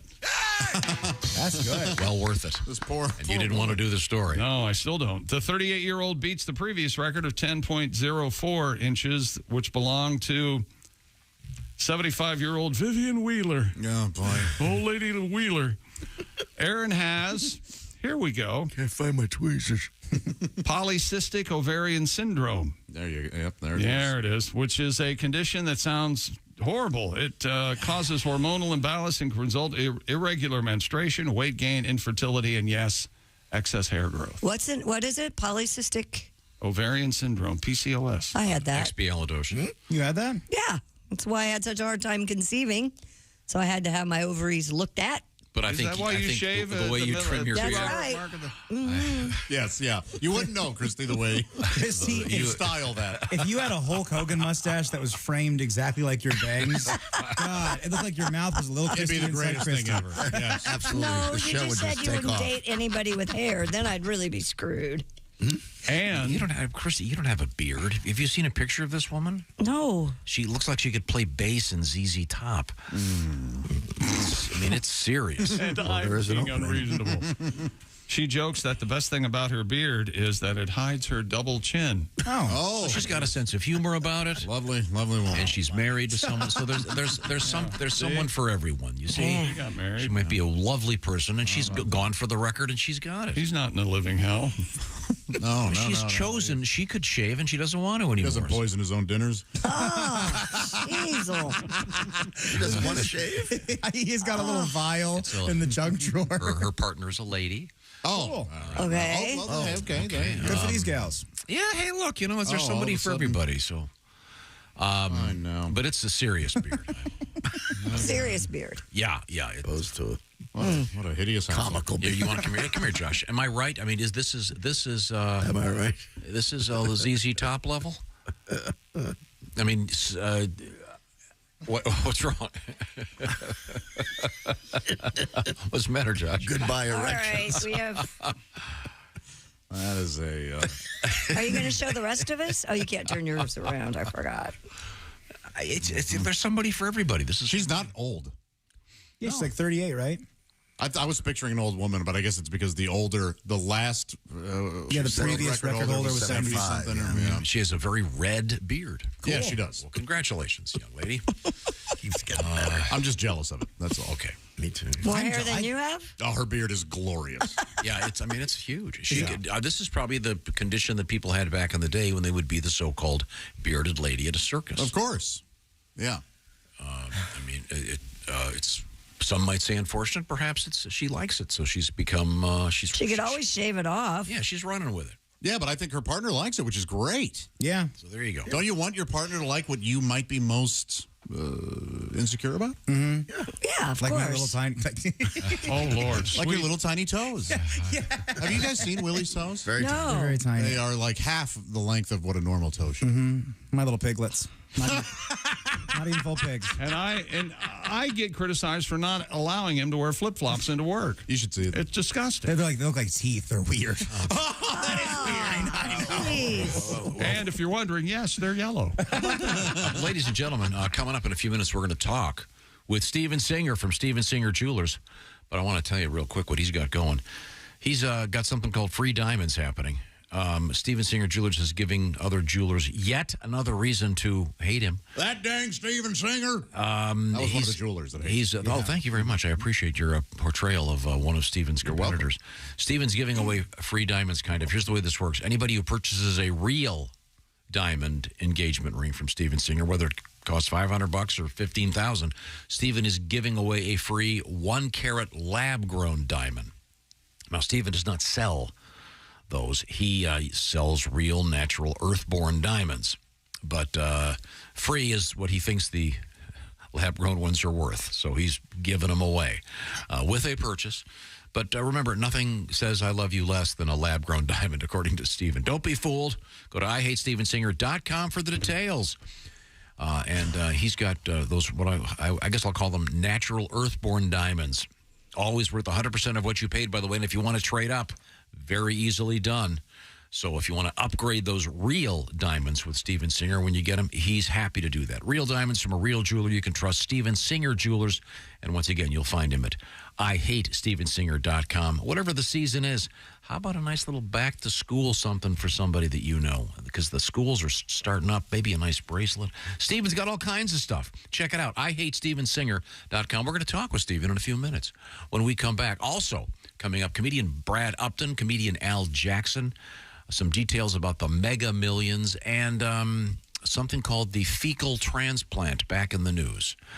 This is the Bob and Tom Show. Hi, this is Andy.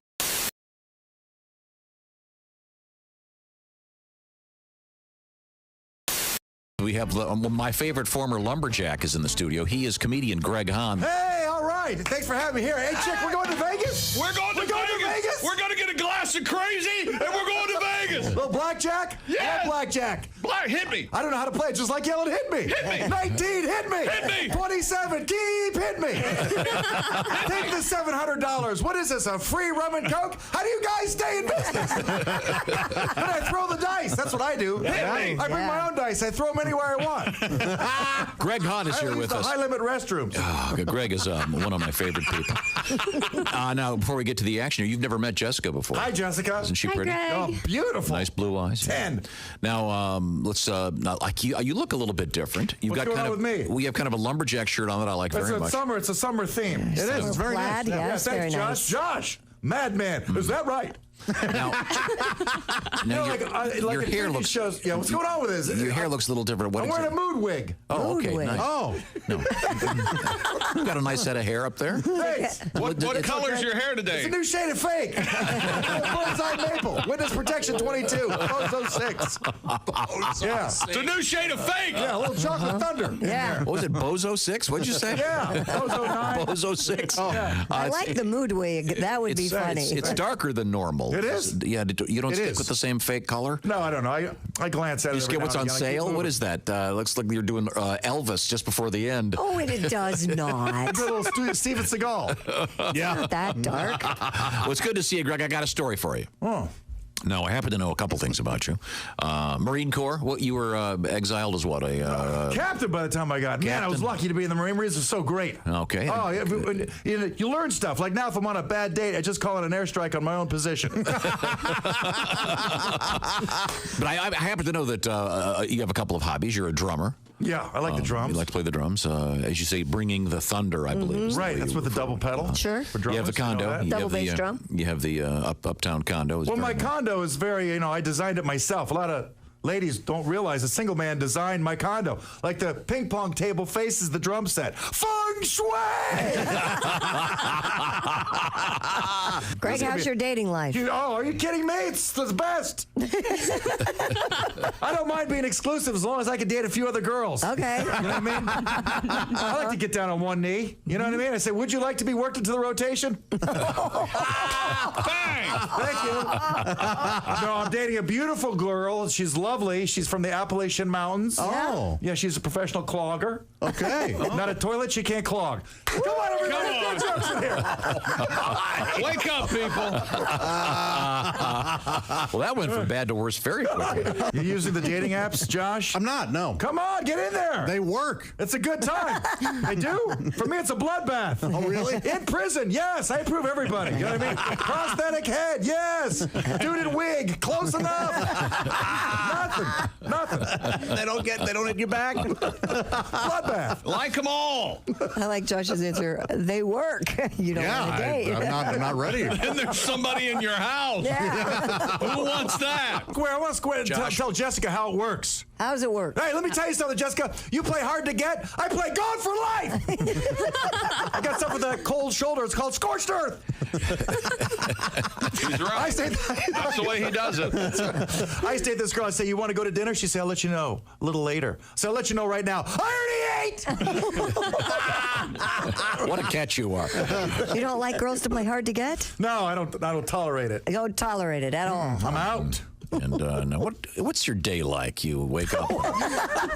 You wake up at your. That's a great question. What is your day like? You wake up at your compound, your home. Well, no, you live in a condo, right? Yeah, I got the condo. I got the drum set. I got the ping pong table. The whole thing. I got the bird feeder. You want to go 4 to 1, sugar to water? Oh, you have hummingbirds. Water to sugar. Yes, yeah, hummingbirds. Sit out there for about 3-4 hours. Watch the hummingbirds. Get a lot of furniture in your place. Not a lot of furniture. As a matter of fact, I'm going to change things around now. Oh. And I'm wondering, do I want to get like a full-blown, unapologetic orange shag carpet?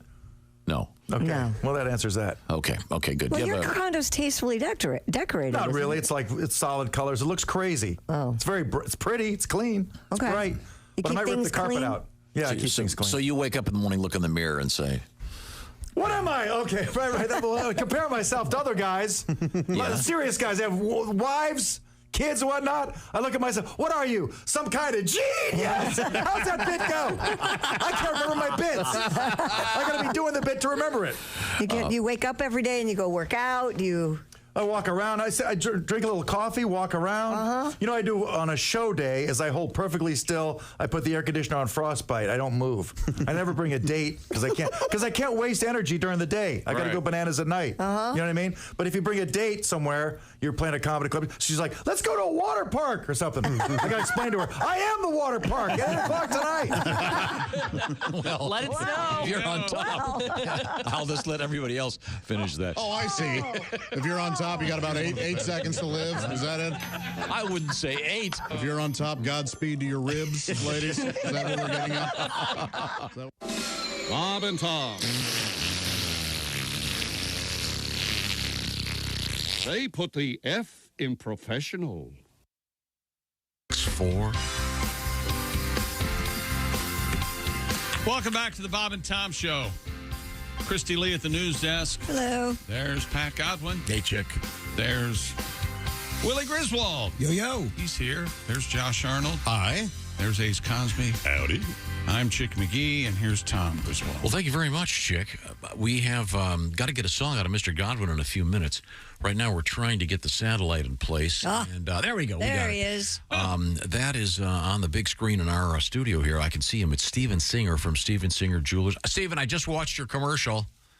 Oh, wow. Now, What'd you think? I loved it, and I before I discuss it, I want to know, can I give away something that you want, or do you want to? You can do it. Anything you want to say. It's a really funny commercial. It's that classic fancy restaurant, and you see this guy kind of nervous. He's obviously got his date there, and there's a lot of hustle and bustle around him in a really nice restaurant. The way things go there, and you chose a very fine gentleman to portray the lead man here, but he whips out a jewelry box, and it looks like the ring. You're thinking, oh, he's going to propose.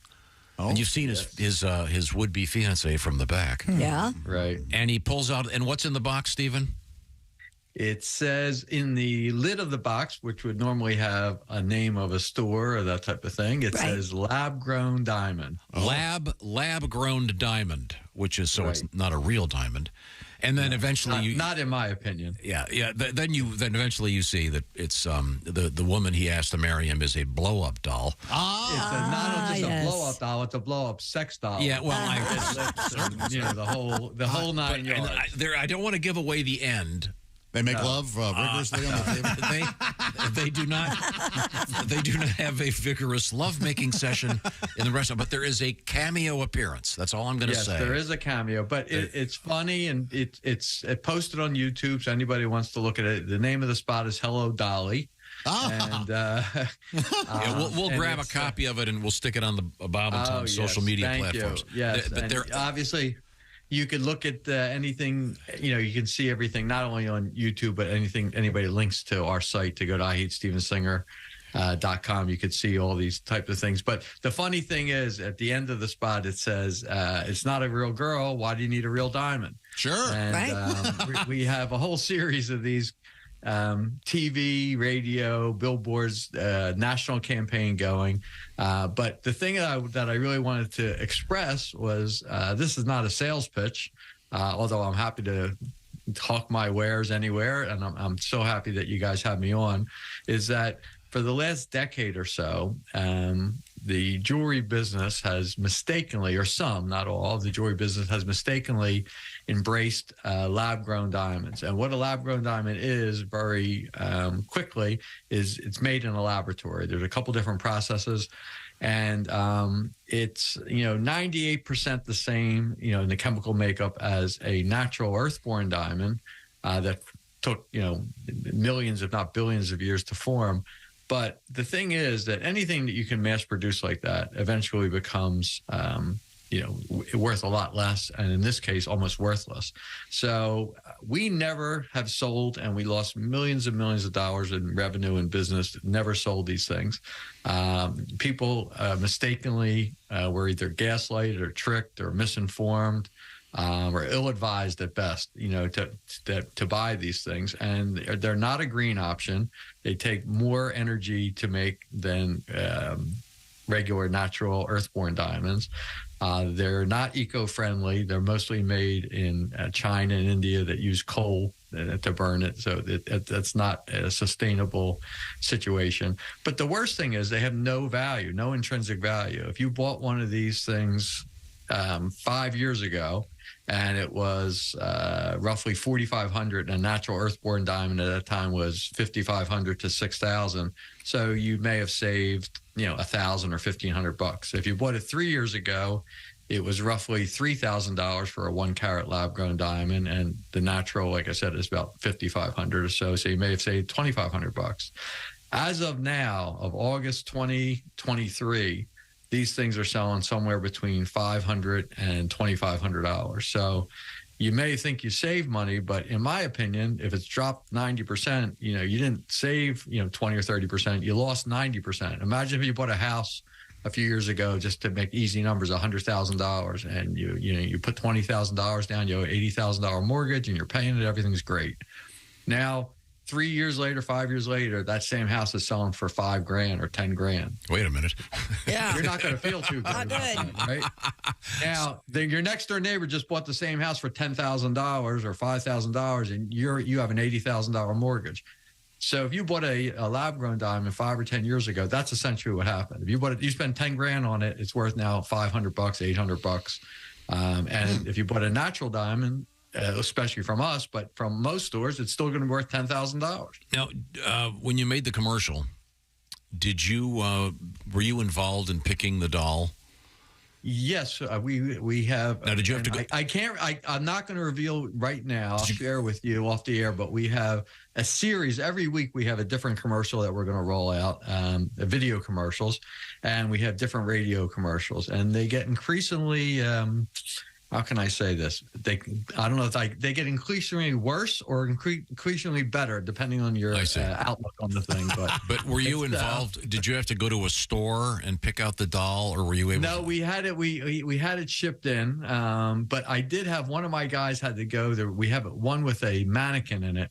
And he had to pick up this life-size nude mannequin like they use like in a department store and carry it out to his car. And I had nothing to do with it.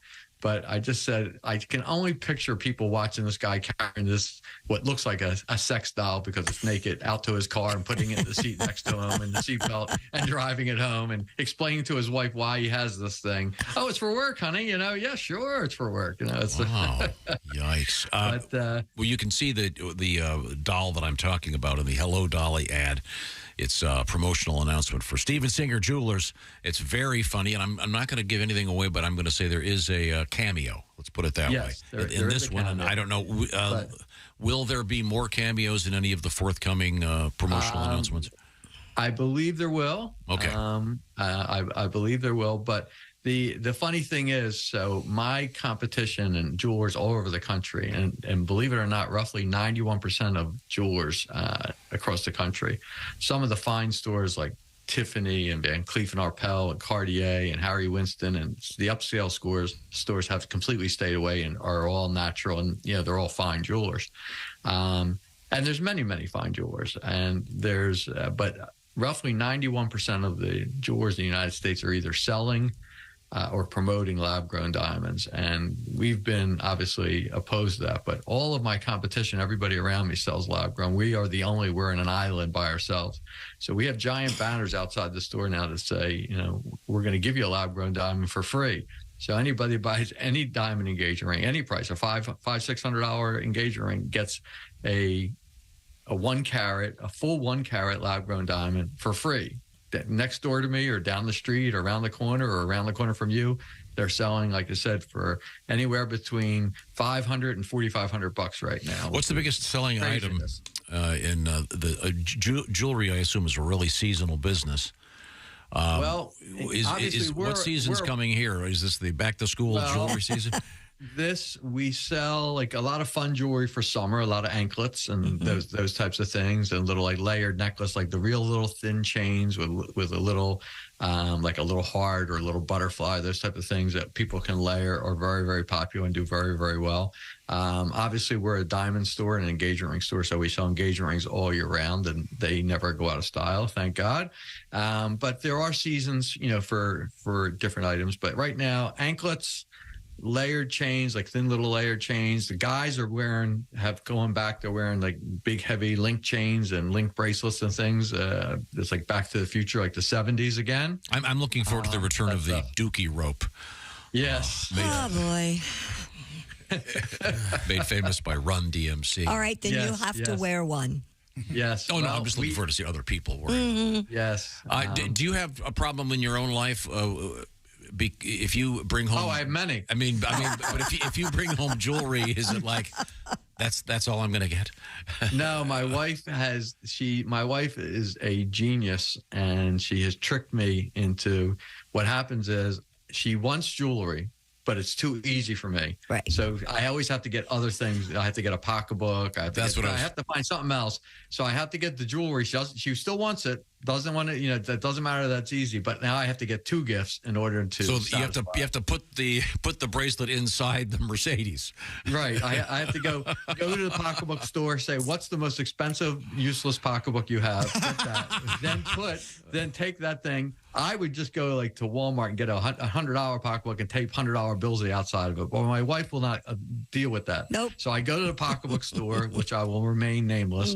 I say, what's the most useless, expensive pocketbook and matching wallet that you have? Then I get that, and then I have to put the jewelry inside it in a Steven Singer box inside the pocketbook. But for everybody else can do the opposite.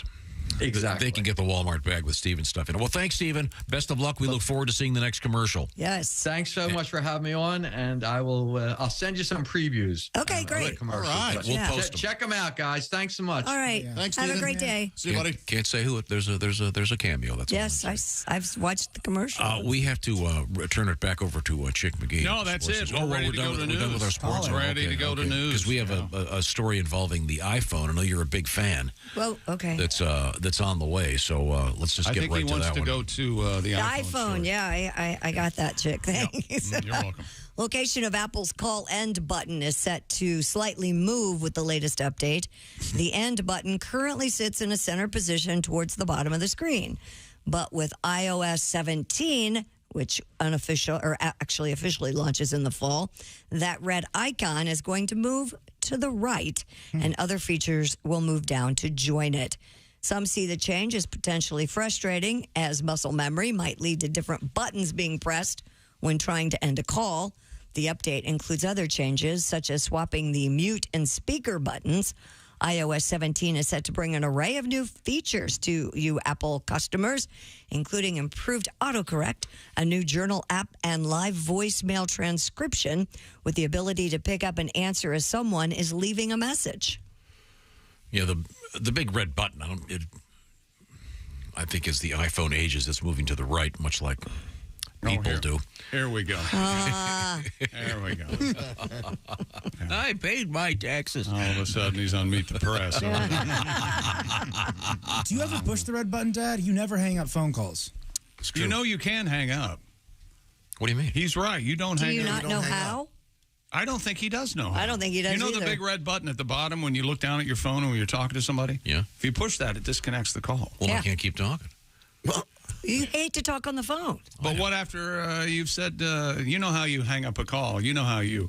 Okay, yeah, well, yeah, I'll see you in the morning. All right, yeah, right, okay. Yeah, I gotta take this. Yeah, I gotta go. Okay. Well, I thought this was interesting. I thought you're an avid iPhone user. Why are you looking at me? Everybody has the iPhone, I think, in here. Oh, yeah. Yeah. Switching the mute and speaker seems kind of evil. That does seem if those are literally evil. just switching places. If you muscle memory mute instead, hey, this guy's a real jerk, and instead it's on speaker, that's not going to go well for you. That is not going to work. What's the logic of that? Keep you on your toes. I mean, did they study hand motion and they realized that more people were using this button than that one, and they want to make it more convenient? I have no idea, Mr. Griswold, sir. Okay, just asking. So we'll I'm see. sure some R&D went into all these decisions, for sure. Okay, well, Am I the one with the oldest phone? I have a 10. Yes. Yeah, I have a 7. Oh, okay. You're going to have a lot of problems in the fall. Did you read the article? No. You need to update because a lot of your apps and things won't work on the new system. Buy him a phone, Tom. Ace's iPhone is so old it has a rotary. How weird is that? That is weird. Oh, Dave Hooten. Don't give me the voice. Come on. We love the voice. The voice is a fun thing. It's not a negative It's a thing. saver. I don't want to ever stop the voice. Love the voice. Two-prong plug into the steam machine of Dude. We love the voice. Well, so we'll see. And then what is the calendar? The next one's coming out in a couple months, right? In September. What's the latest one? I can't even keep track. Is the current one the 13 or the 14? 14. So that's the new one, the iPhone 14. And I just did this, so I updated my software yesterday, and the current one's 16.6, I think. Yeah. And so the new one will be a 17.0. All right. The update. Okay. New operating system. You don't have to worry about the it new yet. operating system. You kept saying in the fall during that story. So, yeah, you don't have to worry about it yet. Right. Okay. It's coming All right. out in the Well, fall. thanks. What else is happening over there? Tampa Mayor Jane Castor made a $1.1 million catch while fishing in the Florida Keys. A woman mayor. And it wasn't a trophy fish, and the reason I didn't give this to Chick is Husband because... must have died. That's how it works. Yeah. Any woman mayor, the husband was mayor, died, and now the woman has to pretend Do I that have she to knows kick you in the balls? how to run a city. Well, you could hit him. It's great. That's actually how they do it in England. That is wacky as anything, man. That is as wacky as anything. I apologize, Mayor Castor. It wasn't a trophy fish. It was actually I cocaine. hope she's an awful person, and you just apologized for her. Apologizing the hanging for mayor. you bad-mouthing someone you don't even know. That's called comedy. Yeah. CNN reports Castor was fishing with her family when they spotted and hauled in a Was package. she trolling, or was she a troller or a Castor? caster? Sorry. Had to do it. The package contained 70 pounds of cocaine. Her office said Castor, a former police chief, saved the location of the find, contacted the Monroe County Sheriff's Office to report the drugs. Border Patrol agents with the Miami sector then took custody of the narcotics, which had an estimated street value of approximately $1.1 million. It was a blowfish. Blowfish. See the blow, the slang. Somewhere, blowfish. somewhere, Marion Barry's going, I should have used that excuse. I found it while I was fishing. I didn't dump this overboard. Well, they found it right there in Hialeah, right next to Miami, you know. Oh, yeah? Hialeah? What a beautiful name that is. Do you have a song for that? Cocaine washed up on the shore in Hialeah.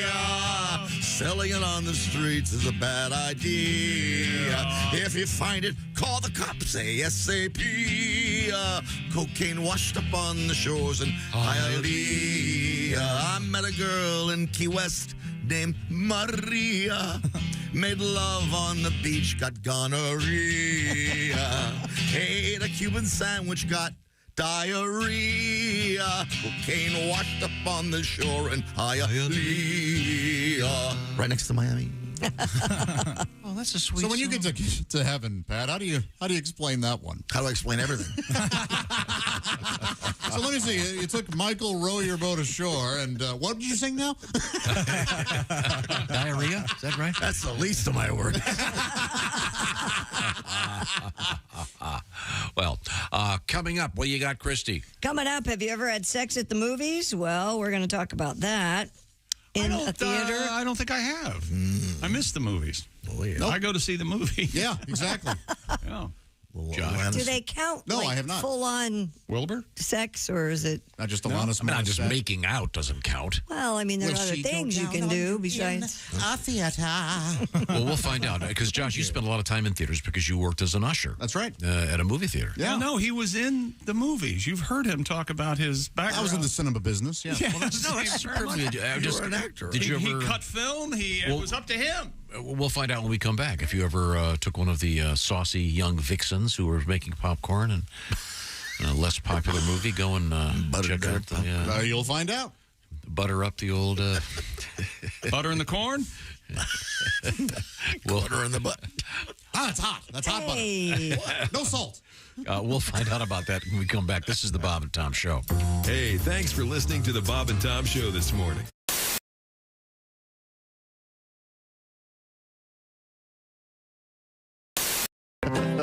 I'm just getting ready for it. 1, 2, 3, 4, 5, 6, 7, 8, 9, 10, 11, 12, 13, 14, 17, 18 wheels on a big rig. Everybody, here we go. Oh, there's 1, 2, 3, 4, 5, 6, 7, 8, 9, 10, 11, 12, 13, 14, 17, 18 wheels on a big rig.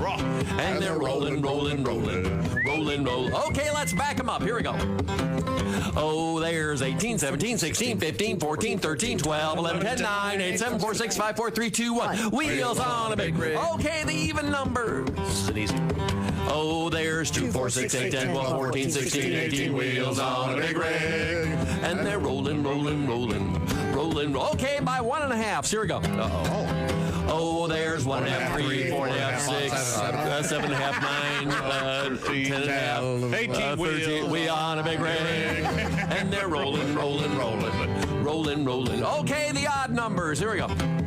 Oh, there's 1, 3, 5, 7, 11, on a big rig. And they're rolling, rolling, rolling, rolling, rolling, rolling. Okay, Roman numeral. I'm here. I'm ready for this one. All right, go. Oh, there's I, V, V, V, I, V, I, V, I, X, X, X, I, X, I, X, I, X, I, V, X, V, X, V, I, X, V, I, X, V, I, wheels on a big rig. Very good. Roman, Roman, Roman, Roman, Roman, Roman. Okay, Roman numerals backwards. Here we go. No. Oh, there's XV, I, XV, I, XV, I, XV, X, IV, X, I, X, I, X, I, X, I, X, V, I, V, I, V, I, V, I, V, I, wheels on a big rig. And they're Roman, Roman, Roman, Roman, Roman, Roman. All right. Zowie.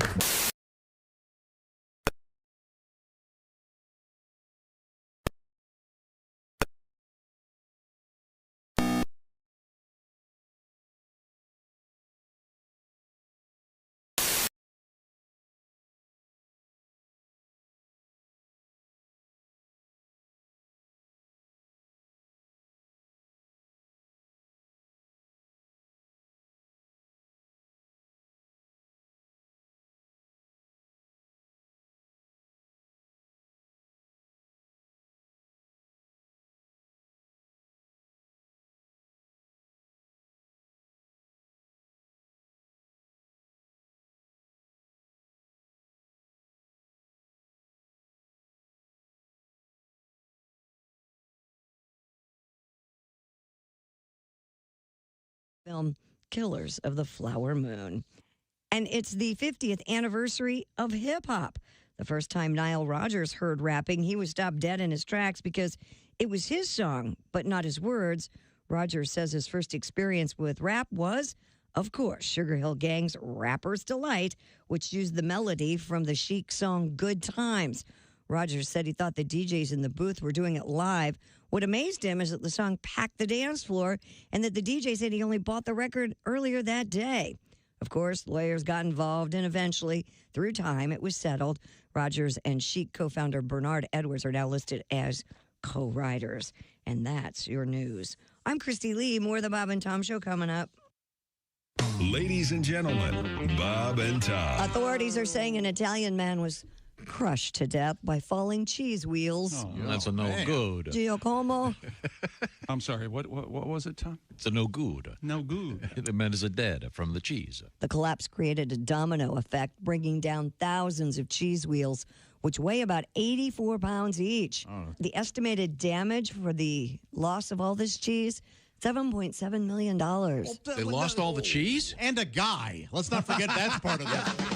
Bob and Tom in the morning and highlights all day long. The Bob and Tom Show, weekday mornings at 6 a.m. Eastern on Bob and Tom 24/7.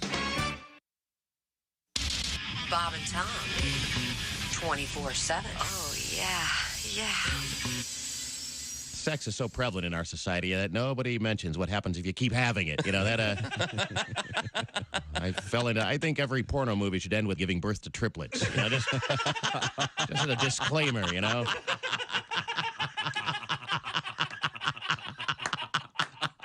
So everybody knows, you know, what you get, you know. But I'm a stepfather, too. Which I've been for a few years now. And if you're not a step-parent, you know, you don't realize the warmth and rewards that you get for the warm, loving feeling. And it's, I hate you. Okay, here's some more money. You know, you're not like my real dad. You know, that's right. You can find me. You know.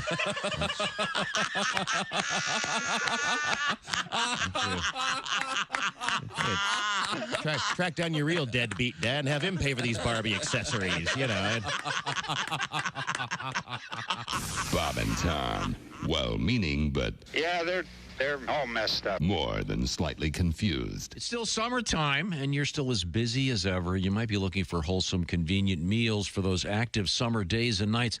Factor comes in here. What am I talking about? Factor, America's #1 ready-to-eat meal kit. It can help you fuel up fast with flavorful, nutritious, ready-to-eat meals delivered straight to your door. You'll save time, you'll eat well, and you'll stay on track. Did you say ready-to-eat meal kit? Yep. You did. If you're too busy with summer plans to cook, but want to make sure you're eating well, Factor lets you skip the extra trip to the grocery and the chopping and the prepping and the cleanup. And you still get the flavor and nutritional quality you need. Factor's fresh, never frozen, and are ready in just 2 minutes. So all you have to do is heat and enjoy. Then get back outside and soak up that warm weather. So why not treat yourself to 34-plus weekly restaurant quality options? Check this out, like bruschetta shrimp risotto. Yes, please. Green goddess chicken. Or grilled steakhouse filet mignon. Ready in just 2 minutes? I'll take that. Plus, keep your energy up with how about lunch to go?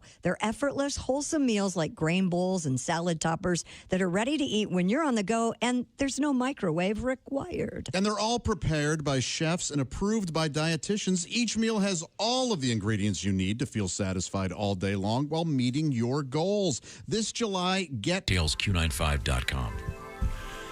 Hey, welcome back to the Bob and Tom Show. Christy Lee at the news desk. Hello. There's Pat Godwin. Hey, Chick. Willie Griswold is here. Hey. There's Josh Arnold. Hello. There's Ace Cosby. Howdy. I'm Chick McGee, and here's Tom Griswold. We've been talking about AI here and there and various aspects of these robots that can write and sing, et cetera, et cetera. And there's been some concern that they may be getting really close to, well, for example, we did a thing in which someone took my voice and had it read some typed script that I did not read, and it sounded just like me reading it. Well, this can also be done in the world of singing, and I'm going to play a couple things for you here, and I want you to see what exactly I'm talking about. Here's this was a big hit a while back called Barbie Girl. Do you remember that?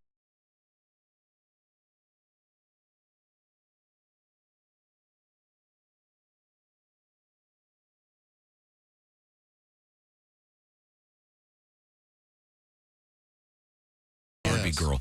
Obviously, a limited audience for that.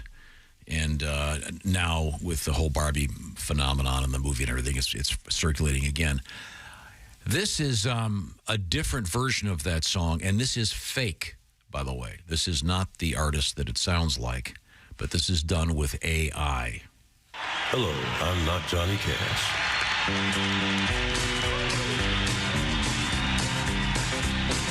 I'm a Barbie girl in a Barbie world. Life in plastic, it's fantastic. You can brush my hair, pretty amazing. Undress me everywhere. Oh, come on, Barbie, let's go party, 'cause I'm in a Barbie world. There you go. So what is the purpose of this? I think the purpose. I mean, I like that one better, but that's just me, I think. But the purpose is no, that is better. It is better for sure. But the purpose is to illustrate that what you hear may be fake, and why a lot of people are striking right now to keep that from happening. Now, are you familiar with Hank Williams, the elder? Not of Hank, course, not Hank Jr. I worked country radio early in my career. Certainly a classic artist of Americana. Didn't he do "I'm So Lonesome I Could Die" or something like that? Isn't that just one of his big hits? Yeah. This is a guy has done a version of so what would be considered, I think, a classic hip hop song called "Straight Outta Compton." As Hank Williams? Yeah. Well, here's.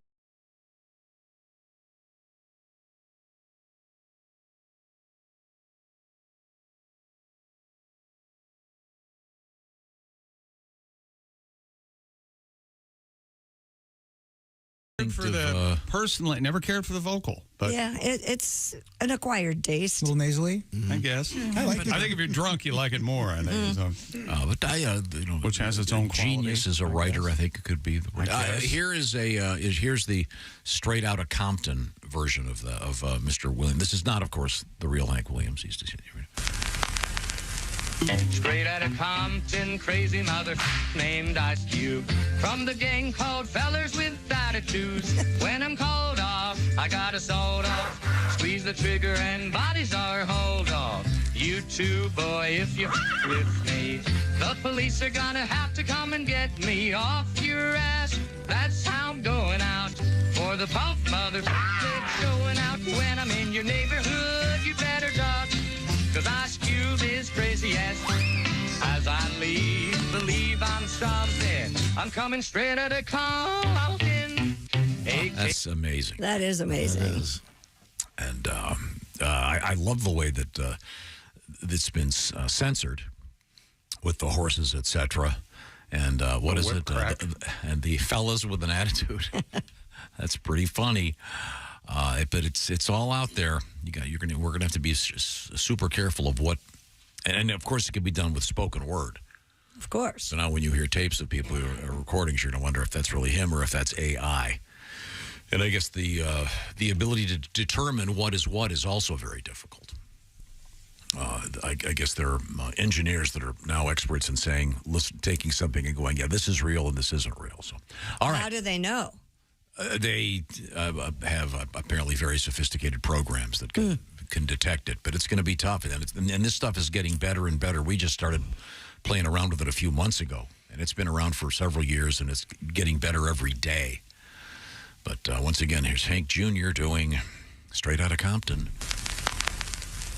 Straight outta Compton, crazy mother named Ice Cube. From the gang called Fellers with Attitudes. Oh, God, that's funny. Fellers with an attitude.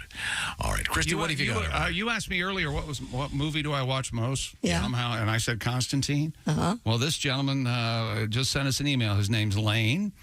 Hey, Bob and Tom, you guys were talking about movies this morning. I had to share my favorite pointless movie. It's called Rubber. Josh and I have talked about Rubber. Yes. Josh, would you care to tell everyone what Rubber is about? It's about a tire that rolls around on its own, and when one stares at it, it stares back, and your head explodes. It's a murderous tire. That's what Lane says. It's about a tire that rolls through towns and destroys everything and rolls out into the next town. You sat and watched that. Yeah. Okay. Yeah. And he said this it's definitely a movie that makes you think, why did I just watch this? There is Rubber. a large Yeah. There's a large community of treadheads out there, people that just love this movie. Oh, man. Yeah. Oh, man. And they're called Treadheads? Oh, yeah. They go to the cons, the conventions, if That's you will. interesting. How many daggone? Out of curiosity, How do you beat a tire? I don't remember if they defeated it or not. All right. Dave, is it any product placement? I mean, is it Firestone? If you look up the cover, I know the video cover for the movie is just the tire. And it's from a nice angle, and it says Rubber. There's no name brand in it. No, it's not like a Continental or a Goodyear or a Firestone. It just And it says just Rubber. gets up one day. It's gets lying up? on the side of the road. It's lying on the and side it of the just gets road. up and goes. Yep, and goes. Wow. That is And then there's a group of people in the desert watching it as though they're watching a movie. It's very pretentious and weird. Huh. Yeah. To make it, did they have to just have guys right off camera heaving tires? Potentially, yeah. But then it also kind of stops and turns. There's And there's this some, before CGI, so it was from the time, it's pretty sophisticated special practical. effects. What year was this? Oh, boy. Epic What, movie? 70s, 70s? No, it's is it new. late? Oh, is it newer? Yeah. Okay. I thought it was from the But 70s. give me a guesstimate. 15 years ago, I'll say. So that was a good year. He set you up. There it is. I didn't think anybody go for it. I was trying there. And once again, this last conversation wasn't really us. It was all AI. Yeah, that's right. So don't think we're stupid. Okay. Wow, that just blows my mind. 2010, yeah. Johnny Cash thing. Was it really 2010? Wow. I thought it was a lot earlier. It kind of looks, it has that look. Now, Ace, what movie have you watched the most? Oh, Fast Times. okay. No kidding. It's not a bad choice. 2 more Cokes? We all know mine. Yeah, I do. Your Breakfast at Tiffany's. Roadhouse. Oh. You're talking about, yeah, I mean, that's on TV every week, at least. Got to watch it when Okay, it well, stop on full it. disclosure, never watched it. What? Never watched Roadhouse. Let's have a Roadhouse party. Pass. I mean, you guys, that sounds like a great idea. I feel like I'm going to come down with something, but you guys, let's have a Roadhouse Willie, what have you watched the most, do you think? Probably The Dark Knight, the second one, the Heath Ledger one. Love it. Boy, if Josh? there's any better shot with Heath Ledger standing there with the Joker mask in the street. Yeah. And he just, oh my God. The opening, him standing on the, whatever building in Gotham and the big crane, the Nolan crane shot, flying crane. Yeah. Awesome. Sorry, Pat, what's your favorite movie? Actually, the jazz, not my favorite. The one I've seen the most is the Jazz Singer because it was on a loop. With Neil Diamond? At the MGM Grand Hotel. The one with Neil Diamond? Yeah, it was on Channel 73, and every time I'd come back in the room, I'd have it on, and it'd be in a different scene, and I've seen it a million times. Papa. Yeah, Papa. Okay, well, Josh, what did we determine for you? Oh, Face Invaders 3. Yeah. We'll find out what that means coming up. This is the Bob and Tom Show. Just got to get a hold of us. Call, fax, mail, or email. Get all the contact information you need at bobandtom.com. This is the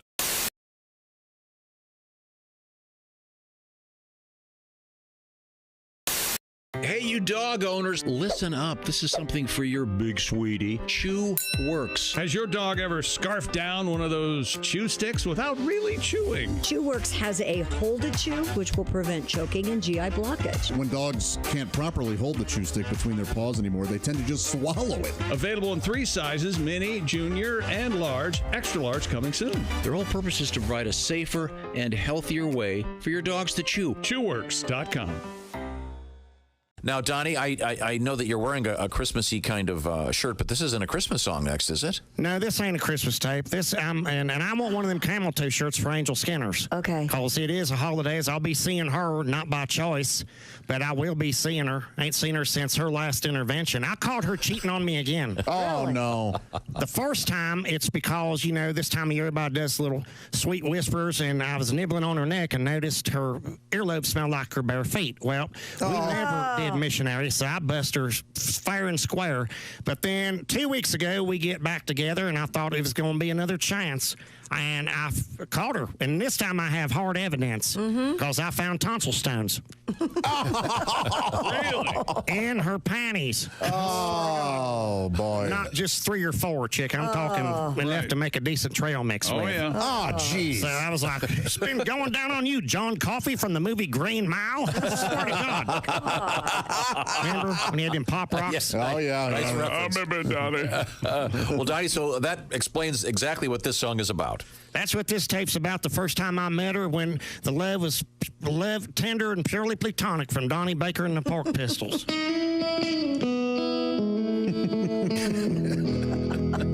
my God. Is he gonna cry?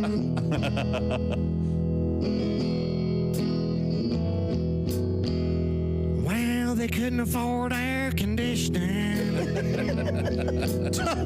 so she never had company.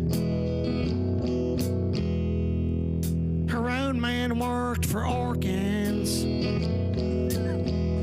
so at least she was bug-free. At the start, sort of changed later. I miss her. I miss how even her air fresheners in the car smell like white rain. I swear to God. Her dad went to work that night now. I'll never forget it. And my pants got real tight. Looked like my Zubas were building a beast. She gave a sign for the bedroom. And I knew it was gonna be my night, all right. And then I porked an angel. Right between her 2 wings. Then I porked an angel. Crash.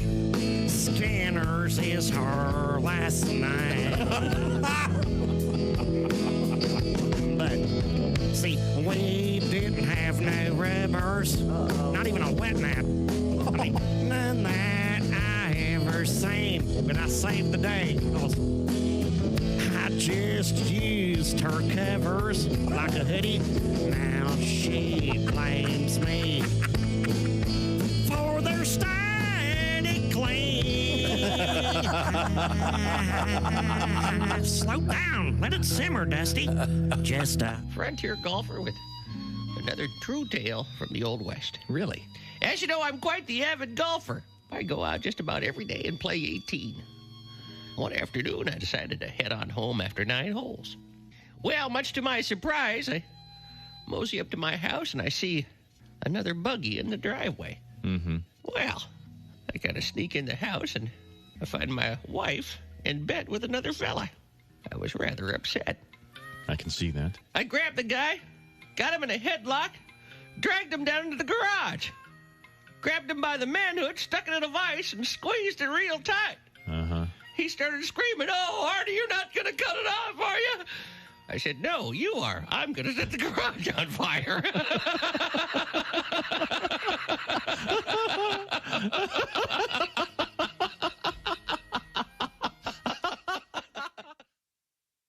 You don't say we didn't warn you.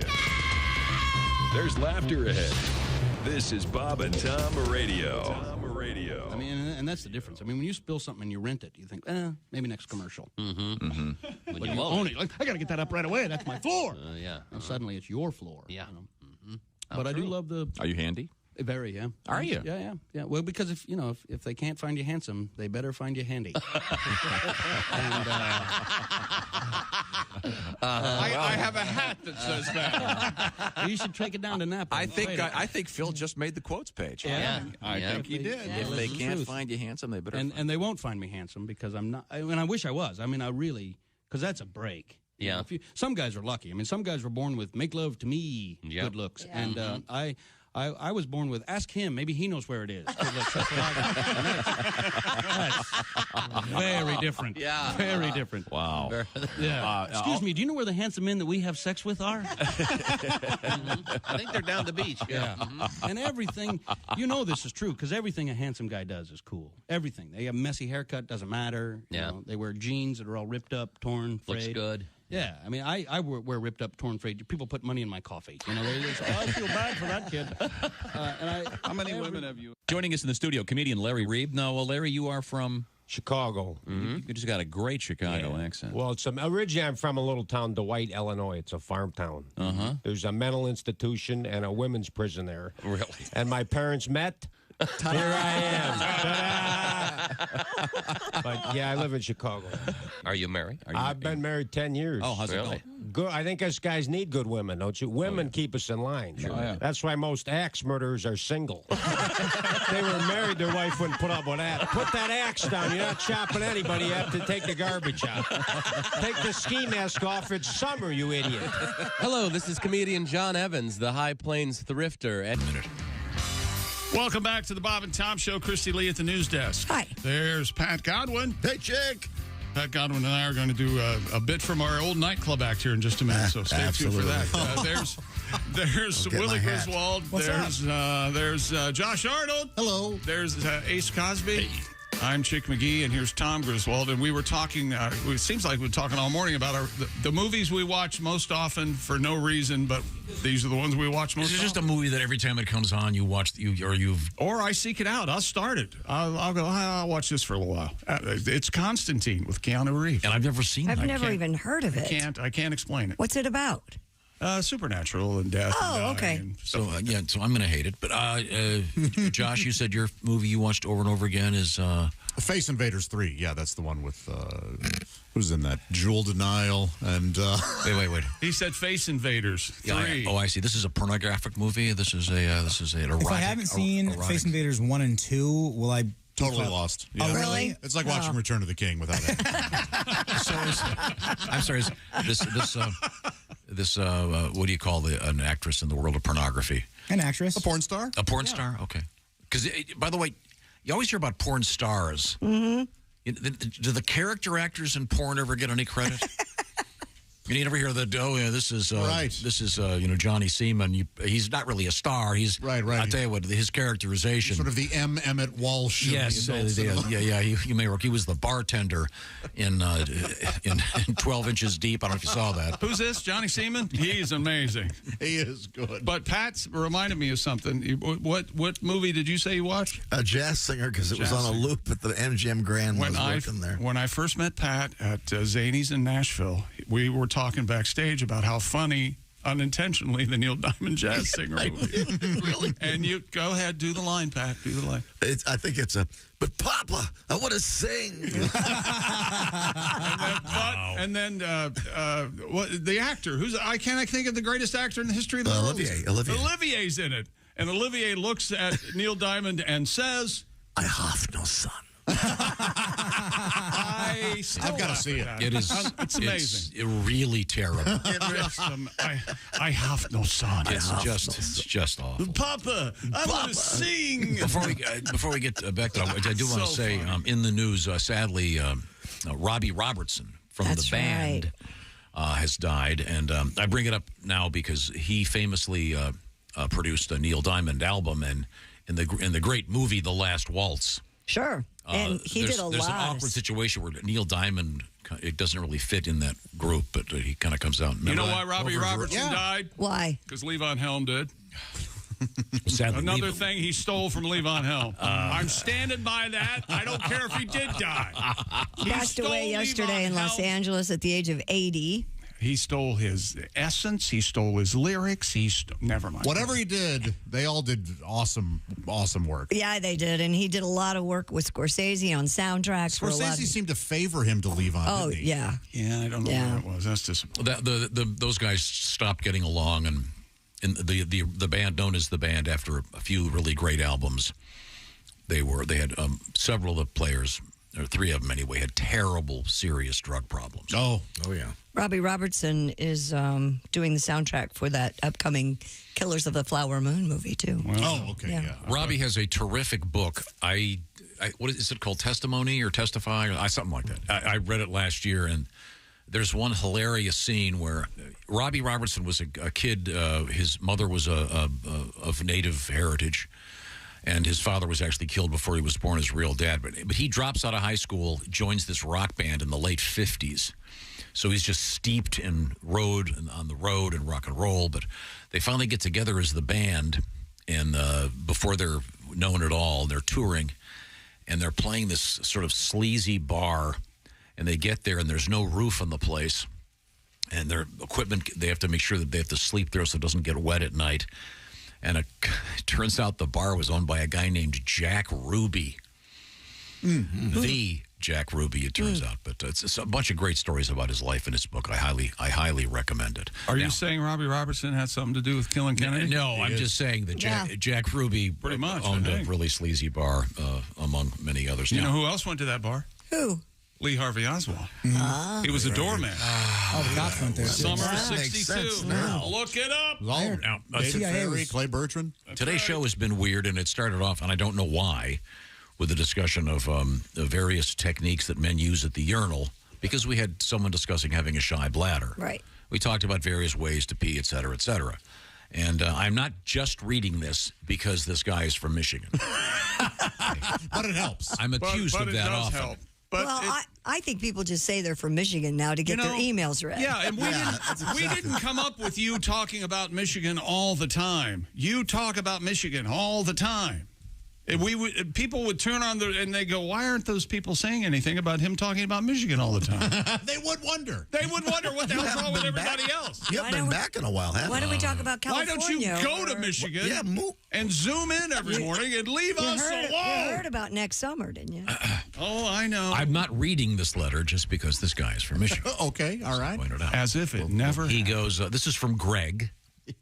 He says, Sounds like a Michigan name to me. I got rid of my shy bladder. I had been driving a freight train for 23 years. High on cocaine. The bathrooms are so disgusting, I regularly jump out of the seat and go out the back door and pee at full miles per hour. That's cool. Full speed. Good for that him. would be really fun. I could not do that. Unless somebody in the dining car has the window down. But you know, there's a platform out there to step on. He's on a It's not like he's standing on a bumper. You weirdo. Man, you'd think you would have blowback. Bladder shyness trying to pee off of a speeding train. Wouldn't it blow back into your face? I don't know what the wind situation would be behind something going Hang on a 60 second. miles an hour. Would someone tell the girl how to pee off of a moving vehicle? He's at the end of the train, so we just go behind him. He doesn't go all the way back to the caboose, right? Well, he just no, goes no. off the end of his car. Right. Yeah, he doesn't go all the way to the end of the train, does he? So the air could be swirling, and it could come back in his back. Yeah, it could But come he's back not in his face. in the direction that the train is moving. Yeah, you go the He other. either has to be on the side. But unless he's peeing in between a car and the engine. He's going to the back. The train goes forward, the air comes around here, and he's standing here, and then there's more cars. He's going to the back of the engine. He's the figuring it locomotive. But he's not going to the very back of the train. No, that would be stupid. that would take a long time, and he would be in a James Bond movie. He'd have to get on the roof like he's in a Spielberg film. Now, Christy, you'd enjoy this. We used to go sailing in a area of Harbor Springs, Michigan. Yeah. Oh, really? And my friend Paul had a really nice old wooden boat. Of course he did. Mm-hmm. And we'd go out there, and occasionally there Snotty might entitled be some prick. ladies with Yeah, us. Go ahead. Some ladies. Brilliant engineer, a great man. Too good for everybody. And he would have a... Made whites only signs in his spare time. None of this is true. He would put knots in a rope and he would throw it off the back of the boat. Yeah. Yes. The ladies had the option if they had to pee they could jump into the lake. Sure. Because this boat did not have a head, did not Right. have a bathroom on board. No head on that boat? Are you sure about that? No. Oh, how about that happen? You told me Go about on. If you want to ride the boat, darling, you have to So pay your ticket. You could slip into the bay and then hang on to this line and course. go thusly. Right. Or you could grab one of the Can you imagine wires. an afternoon with him and one of his buddies days on this boat. Most people just hang off the ladder on the boat, These right? girls are basically being kidnapped. Did the boat not have a ladder? That's how you normally go. You just hang off the ladder. Well, this is a sailboat. It's in motion. But it was really kind of fun. I bet, man. For the most part, the ladies would just kind of crouch on the edge and let her rip. What? You'd watch it trickle. Oh, I mean... Thank you for the nice letter, Greg. We certainly appreciate it. Yes, Greg. Glad things are in there. We also have a correction. Go Blue. I was listening yesterday. You were talking about Hedy Lamarr. Oh. Did you see this letter? No. Good documentary about Because I was Hedy. waiting for one of you to yell out, Sorry. "That's Headley." Oh. You missed a joke from a classic movie. Well, Do you want to explain that? We would have had we been talking about Harvey Korman in Blazing Saddles, but we were talking about... I did it when the mics were off. I did it on a break. Oh, there you go. Yeah. We were talking about Hedy Lamarr, the actress, who there's a documentary about. And Hedy Lamarr is the great Harvey Korman in Blazing Saddles. He has to keep correcting... said that. Everyone. And then they call that back in History of the World Part 1. His character is Count de Monet, and they keep calling him Count de Money. De Monet? That's so great.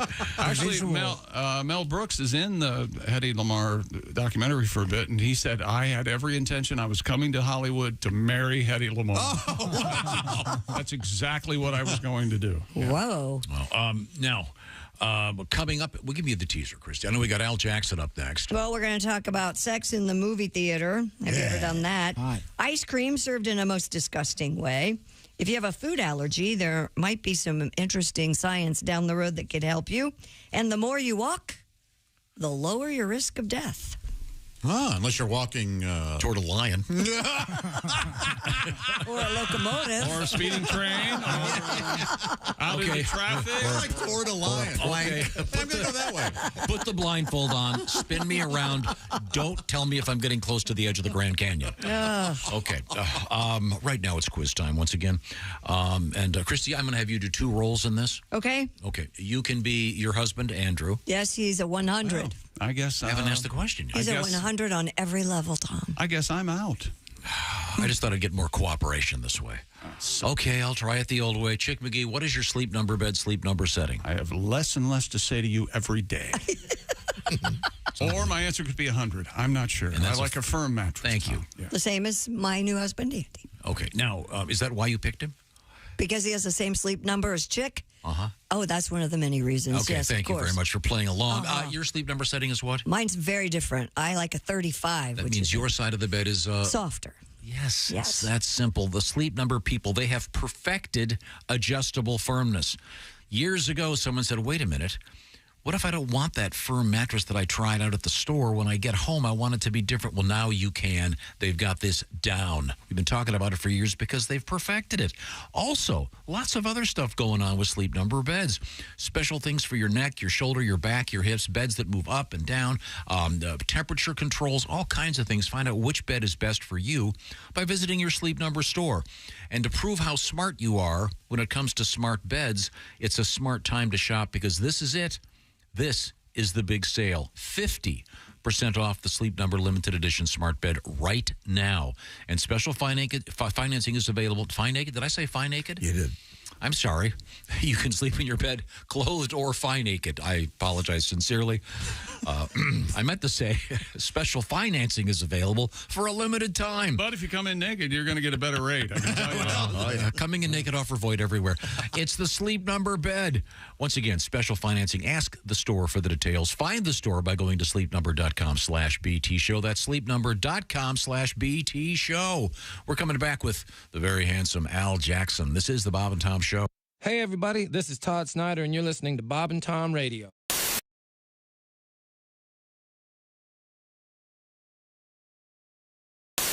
Okay. This is the first time we've had a woman on the show, as far as I know, lying down during the program. Don't all your comedians get waxed? No. Before the show. Hey, we like to call that interviewed. We interviewed him real good. Yeah, we did. The cameramen have to look away for a second. Okay. Oh, okay. Both of our camera guys are married to it. We're so nervous to be in here. Now, wait a minute. You said the cameraman.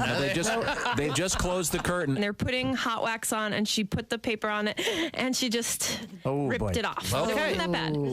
Ta-da! It is worth it. Kelly It looks Clarkson. so good. I wish you guys could see it. Yeah, I'll bet. And now she's putting more hot wax on. Oh, boy. And Breathe, she's putting breathe. a strip of paper, and it just came off.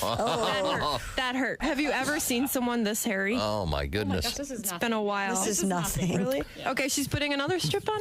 Breathe out. And breathe out. Go to a happy place. And breathe out. And breathe out. And do I look pretty now? Will the boys date me now? Baby, look pretty. And breathe. Whew. How much are they waxing? Oh, it's I know. I'm hurting over here. All right. Now, would you be comfortable if I came in? Yeah, that's fine. Okay. To hold my hand? Yeah. Exciting and new. This is so It's like cute. Vegas down there. Can you hear me? I hear you Yes, fine. sir. Yeah. Marianne, are you comfortable with me standing here? You didn't have to say it twice, Tom. Okay. I'm going to go down here and get a good look. Okay? You go down, Did you Tom. say put the lotion in the basket? Tom, So you don't now- have to go that low. It's not even there. Tom, you don't need. You don't need eye. What is that? Oh, Tom got Oh, look at that. dazzled. Oh, I got a little on me. Yeah! This is very sexy. It is. It's great. I need a picture. Okay, well, we'll get plenty of pictures. Oh, okay. Oh, there's tons of pictures already. Yeah. Oh, Christy. Oh, she's standing up, doing Look it at right that. now. Christy. Now, Christy's She's putting it on showing her, it. on her hip. Are they going to have to do any waxing? No, not there. Good Lord. What do you think she is? She's not Harry and the Hendersons. Good Lord, Tom. Sorry, I'm just asking. It looks nice and smooth. Seriously, what is your impression of the average woman? I mean, seriously, this is just amazing. Now, They're what covered in hair. What design are you getting, Christy?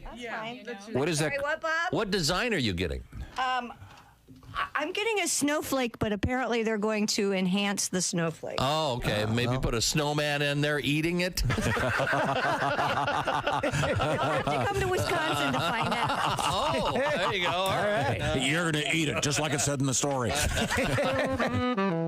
Hey, you dog owners, listen up. This is something for your big sweetie. Chew Works. Has your dog ever scarfed down one of those chew sticks without really chewing? ChewWorks has a hold to chew, which will prevent choking and GI blockage. When dogs can't properly hold the chew stick between their paws anymore, they tend to just swallow it. Available in 3 sizes, mini, junior, and large. Extra large coming soon. Their whole purpose is to provide a safer and healthier way for your dogs to chew. Chewworks.com.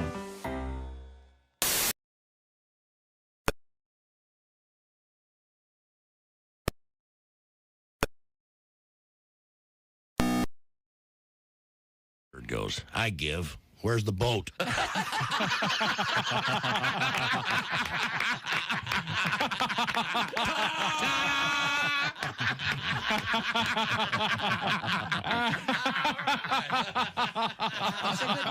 Oh, yeah.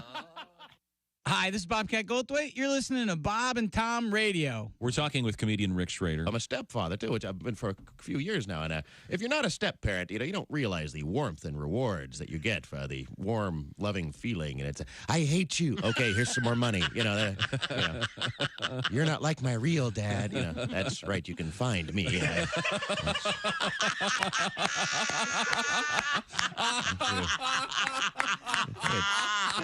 Track down your real deadbeat dad and have him pay for these Barbie accessories, Today's Cliff Notes Theater, the monumental epic movie, Titanic. Oh. Man, this is some boat. Uh-oh. This has been Cliff Notes Theater. Cliff Notes Theater, when you just don't have time to set through the whole movie. Also with us, Christine Stedman. Now, you're a mom? Well, a mom and a grandma. I think you know that. I know. See, I'm a grandpa. This is how this Are works. you? Yep. She's been married 27 years and still a virgin, Tom. Yes. 28, Well, you know, I 28. have a lot of grandkids. My daughter keeps having babies, has one almost every year. Really? Wow. Yeah, she called me the other day. She goes, Mom, guess what? I'm pregnant again. There must be something in the air. I'm like, yeah, you're late. But seriously. Hello? Bang! Hey, hello? Zing! I'm getting her fixed. Are the stars out tonight? I don't care if it's cloudy or bright, 'cause I'm blind. Jeez. Morning laughter just might be the best medicine. I can hear you, oh no. You're talking out your ass again. Bob and Welcome back to the Bob and Tom Show. Christy Lee at the news desk. You could have bought 30 goldfish, probably 50 goldfish. Christy, it's about the adventure, Christy. All right. There's Pat Godwin. I'll tell you this. We'll buy some goldfish, get some little bowls and ping pong balls, and have them do it at home. Yeah. Willie Griswold's here. Hello, I'll play beer pong with her if you want me to. There That you could go. be It's fun. good. It's a good life lesson. Josh Arnold's here. Hello. There's Ace Cosby. I'm Chick, and here's Tom. Do you have a Thank you ping very pong much. table? Not anymore. Oh. I had one. What happened? They come get it? Yeah. I forget. Yeah, I You miss- repossessed that. You That's miss a bad. payment. They'll Wrong come get color. No, I gave Oh, it it was to blue instead of green? gave it to a friend, and I forget what happened. You know, I rented the TV during the heydays of renting things. Yeah. Oh, man. RTO? I don't know. There were a bunch of rent-to-own places back then. Yeah. Yeah. 4 times the cost. Right. It ended up costing you $4,000. But the key was no credit check. That's right. Yes. Now we're going to check in with Al Jackson. Oh, Al's wearing his bucket hat for you, Tom. Let me tell you something. I don't want any bucket hats on the sidelines. I don't want any sunglasses. Did you hear about this, Al? No. Okay, well, go ahead. I'm just Tell a him. man wearing a bucket hat at 6 a.m. Sean Payton, the new coach of the Broncos, right down the street there, Al. He says he doesn't, during preseason games, he doesn't want people taking off their uniforms. He doesn't want them talking to, having interviews on the sidelines. He doesn't want anybody wearing sunglasses. And then Sean Payton said, I don't want anybody wearing those Gilligan hats, is what Sean Payton called them. And evidently unaware of the term bucket hat. So that's what he was talking about. Yeah. I do kind of like calling them Gilligan hats better. And I like that he's going 87 Tom Landry over here. Oh, yeah. He's like, look, we're going to do it. I do like that old coaches from like the 50s and 60s used to dress like tax attorneys on the sideline. I didn't mind that. Yeah, I kind of like that. I really like. I like that era anyway. Yeah. Who was the guy for the Chiefs? Was that Hank Stram? Hank Stram, yeah. They'd wear a suit. Pump it in there, Lenny. Yeah. Pump it in there, Lenny. Now, Al, do you find it at all humorous that baseball managers are in uniform? It's strange, but it's so dirty down there. You would look insane in a coat and tie. Yeah, you have to kind of got to mix it up with the players, and it also like it'd be weird if like a guy in a 3-piece suit was standing on a mound with a guy in a uniform. Yeah, like pulling him for a lack of quality pitches. You don't want to get dip spit on your pocket square. It's a weird look. Yeah. We need to put a guy on this. When did they stop wearing like coats and ties? NFL coaches. When did that stop? I mean, I remember when I was a kid, they wore coats and ties. Like Ali Sherman. Do you think Madden kind of like was the first kind of like frumpy coach? Like, didn't he wear like polos and kind of, tight fitting pants? I think he wore a tie every now. I think he was one of the tie Maybe wearers. he was a tie guy. Yeah. Now, most of the teams now have relatively casual, but they wear matching Sansa belts or whatever. I don't think they're Sansa belts, but they're probably What nice. is a Sansa belt, Tom? Sansa belt is like is a hideous double knit pant that they were. You didn't need a belt. I never, of course, owned a pair. They were just there for me to mock. Yeah. But that was the whole deal. Are those the pants that like Ike Turner used to wear? Yeah, I think so. I think what you Where it gotta almost hold looked like they didn't have a zipper or a button on the front. It was almost like the waist trainers you see now on yoga pants. Yeah, yes. And they had like a double clip as a belt on the pants. Yeah, like you. Yeah. Now, Al, you're on TV, of course. Daily Blast Live, and you always dress very well. We've talked about this before. Your dad was an attorney, and we've talked about the different ways attorneys of different backgrounds dress to this day. Do you dress casually, and then when you go to work, put on the coat and tie, and you keep all your stuff there? I usually bring my suit home, so I wear it to work, and that way I don't have to take it back and forth to dry cleaning. But it is different, and I can like moving around during the day in a suit and tie rather than being dressed down. People treat you differently. Of course they do. Yeah. And you know what, Christy? The women that look at you are different. Like when you're kind of dressed down, you just either look like you have the flu or you're unemployed. And when you have a suit and tie on, people, there's a lot of single women out there, single people. I think they're like, here's a man that's at least upright and working. Yeah. And it's a different kind. It's not the same. It's not the wild chick, but it's the chick that's like, hey, look, I got 2 kids, but I make money too. You want to come into this nest here, bro? Doesn't it make you feel better about yourself when you're dressed that way too?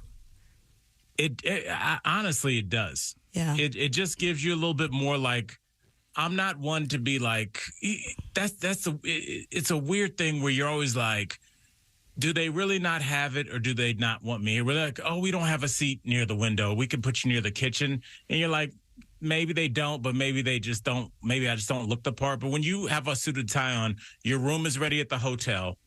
When you get there at 3, you're ready to check in. Mm-hmm. And, when you go places, we are visual creatures. Yeah. And I think like when people see whatever we've established as like signs of being an upright adult, like people treat you the same, I guess. I don't know. With respect, maybe? With respect. How do you like do you like a man in a suit or a man in a uniform? Oh, they're both very fine. Now, I like a man who takes care of himself. If you were seeing Al for the first time. Yes, right now? In this outfit. I know what you really think. I would probably look another way. Mm-hmm. Hear that, Al? Yeah. Well, I mean, I don't know Al. I know nothing about him. I just walk by him on the street looking like that. I would just say, oh, okay, there's a guy. If I see a guy with those glasses and that bucket cap, I'm like, oh, he's got weed gummies for sure. I'm going to talk to that guy. Yeah, it could be that. Now, Tom, if you saw Al and you, after you, of course, crossed the street to walk the would you assume? After you threw your decoy money clip. That's good idea. And I think that the elephant in the room here is Al has to dress a little bit differently because he's African American, and there are people that you're going to be judged all the time. Absolutely. I mean, there's a it is a thing. Every society has hierarchies, and this is ours. And it's a thing, and you can talk about whether it should be a thing but it is. And so the question is like, how are you going to navigate this world you've been handed? And I was handed a pretty decent deck of cards, and if this is what I got to deal with, unfortunately, I will. It'd be a little bit better for my kids. But that's kind of how societies evolve. When you go to a ball game. Do you, what attire, do you wear appropriate jerseys or whatever? I usually wear like a Rocky shirt and pants, and then I'll have on some fly shoes. Cool. Like what are fly today shoes? I got. What are fly shoes? Good-looking shoes. Good-looking shoes. Oh, I'm sorry. Yeah, cool. I thought you meant that was Oh, those are cool. Look at those Nikes. Those? Wow. Yeah. Forces? Those are, custom-made Air Force Ones. So, like, I would say with dudes, you don't want to look too... like you have too much stuff on. I'll relay this information as it was given to me by an old stylist, this Russian woman named Lena, who I love. She was like, you want to have on 2 expensive things. Anything other than that, you look like the mannequin at the mall. You look crazy. I agree. But, if you have on nice shoes, have on a nice belt or a nice watch, everything else, Walmart. Mm-hmm. And just like that way, you have like things that people look at. So usually it'll be my shoes and my watch. Interesting. I agree with that. If you want to rob me after the game. Al Jackson is our guest. Al is one of the hosts of the Daily Blast Live. Al is one of my favorite people. He is insightful. And Al and I grew up about 2,000 yards apart in different eras. I will say that. So we have a couple things in common, and then at the same time, nothing in common. Now, Al, this could be happening at your one-man show where the light lowers down on Tom. We were 2,000 yards apart, but miles away. Exactly. My friend Al. Yeah. My friend Al is the name of the show. But I mean, you are black, I am white.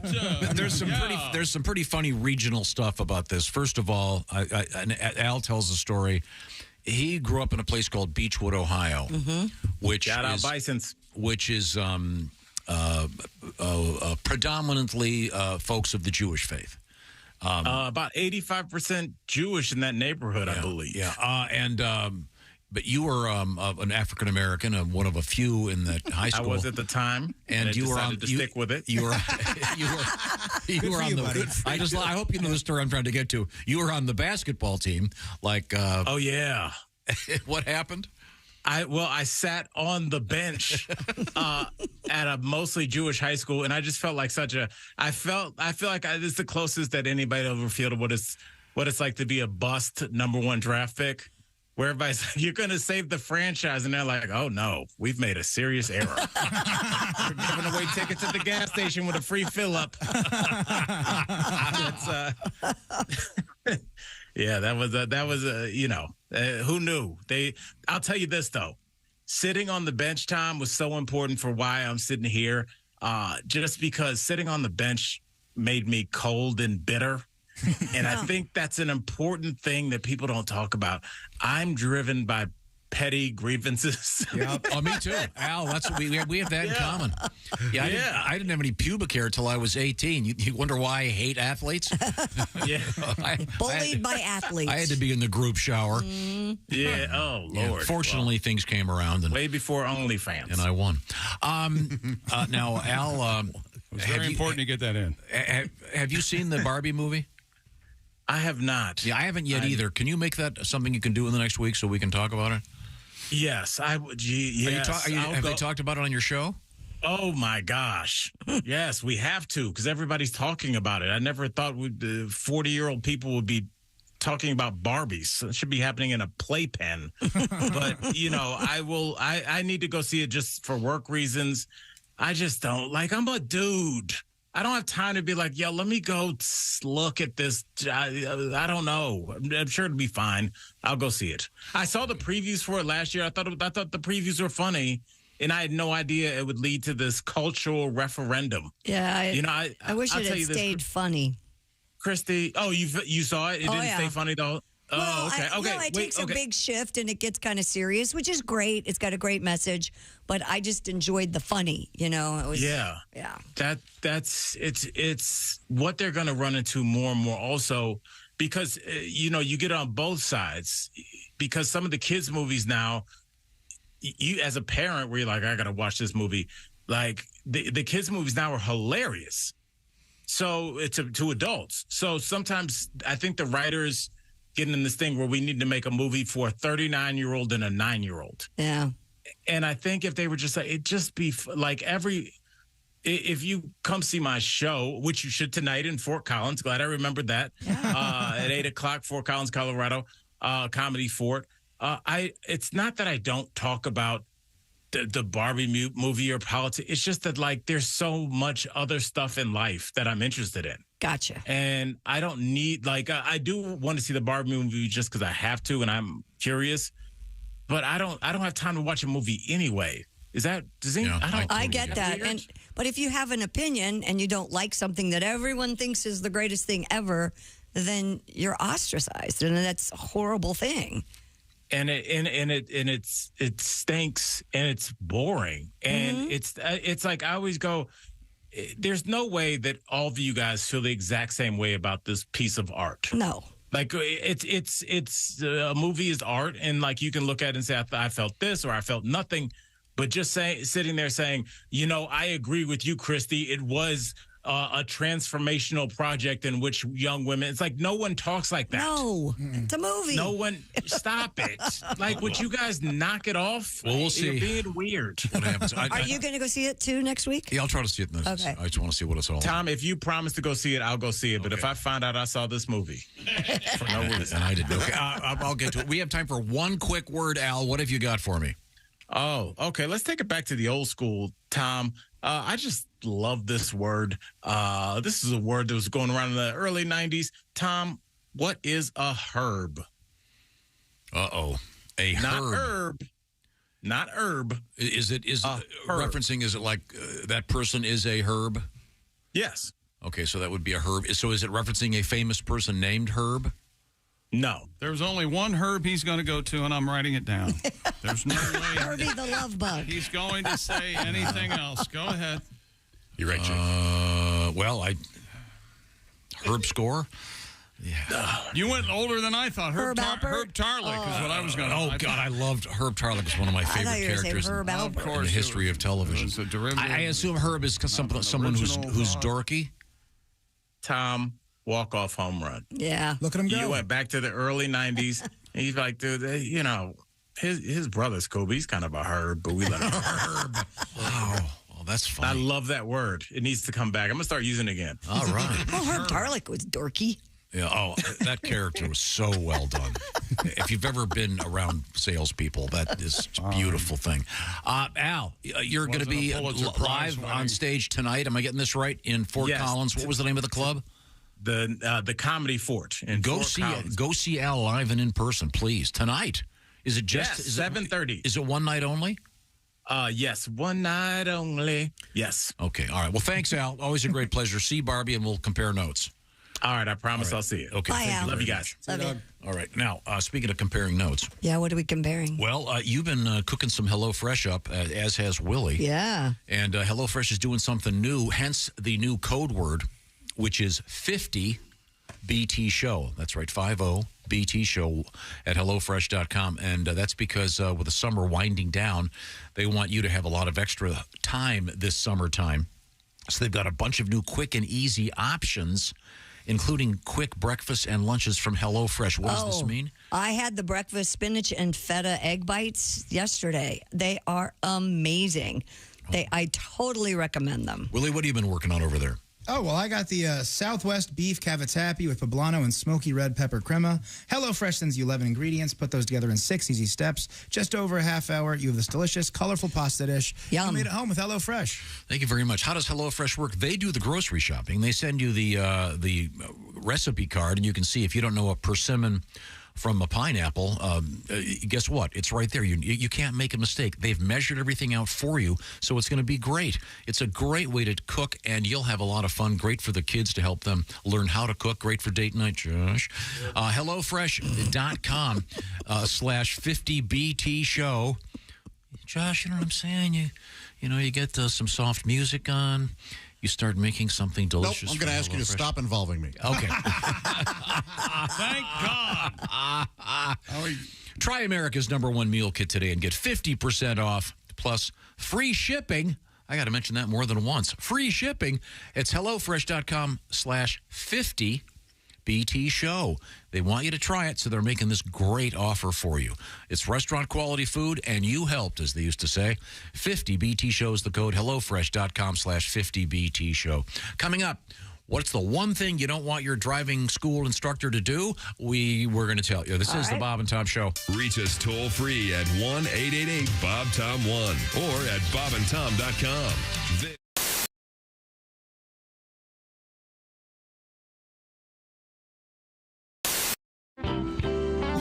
Good to see you guys. What are you going to play? We'll play So Many Roads. Here we go. Okay.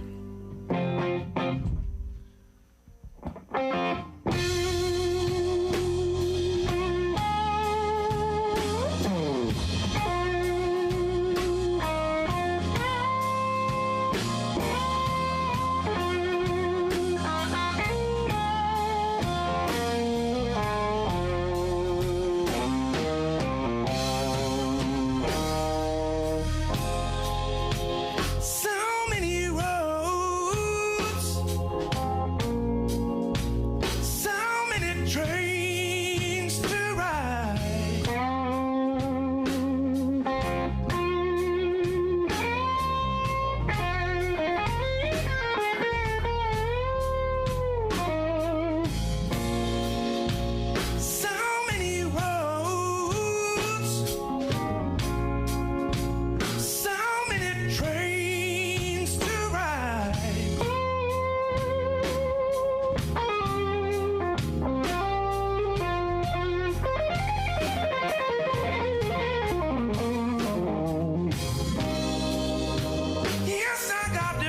my baby here for a ride. Be satisfied.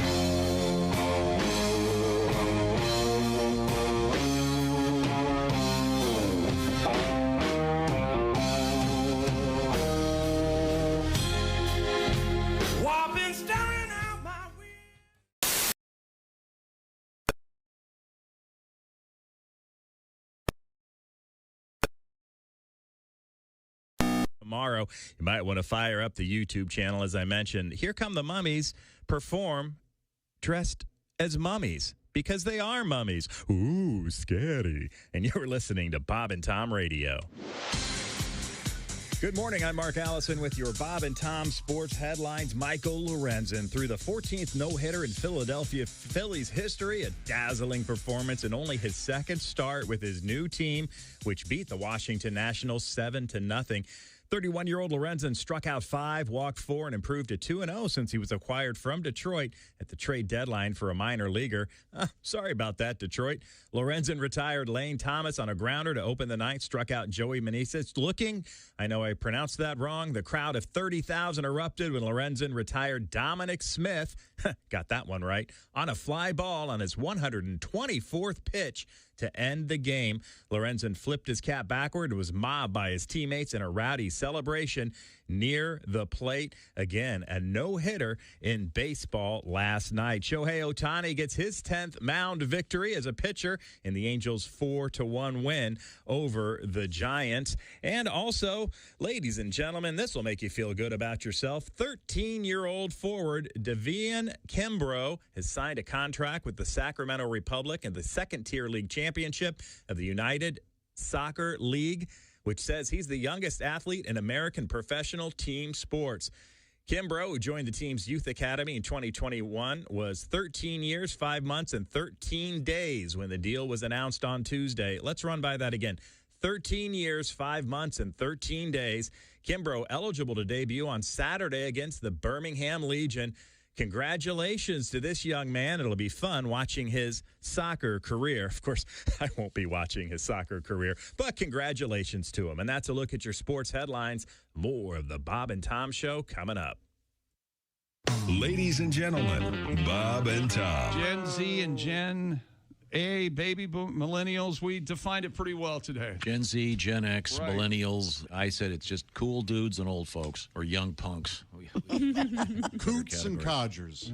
Yeah. Coots and codgers? That's right. It was like those bad board games when it's raining. There's Like Dungeons and Dragons? No It's Wi-Fi. Coots and codgers. Coots and codgers. Well, looks like you got to have sex with Elmer.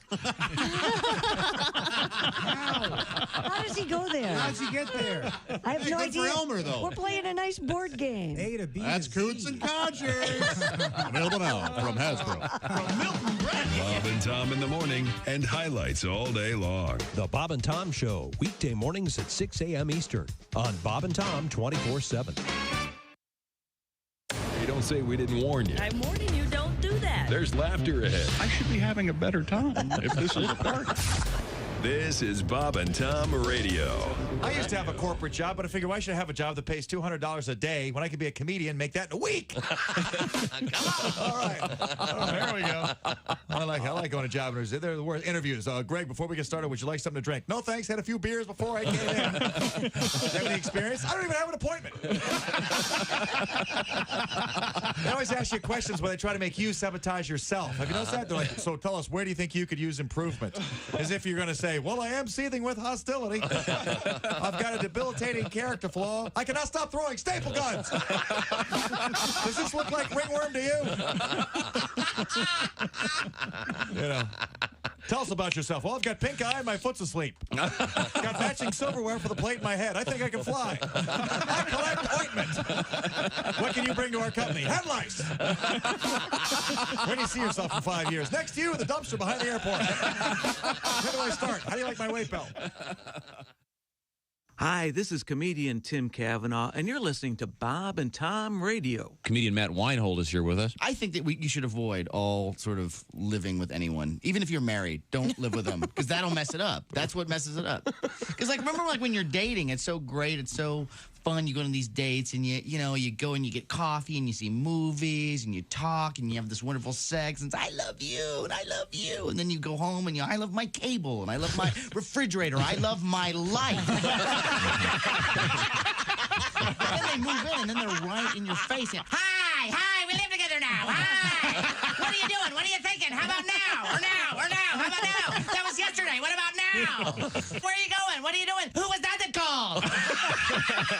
You know you're too high when you're eating cereal naked and your girlfriend tells you to put some clothes on. You realize it's not your girlfriend. It's just a woman on a bus. That's how you know you're too high. Bob and Tom. Pee there at the end.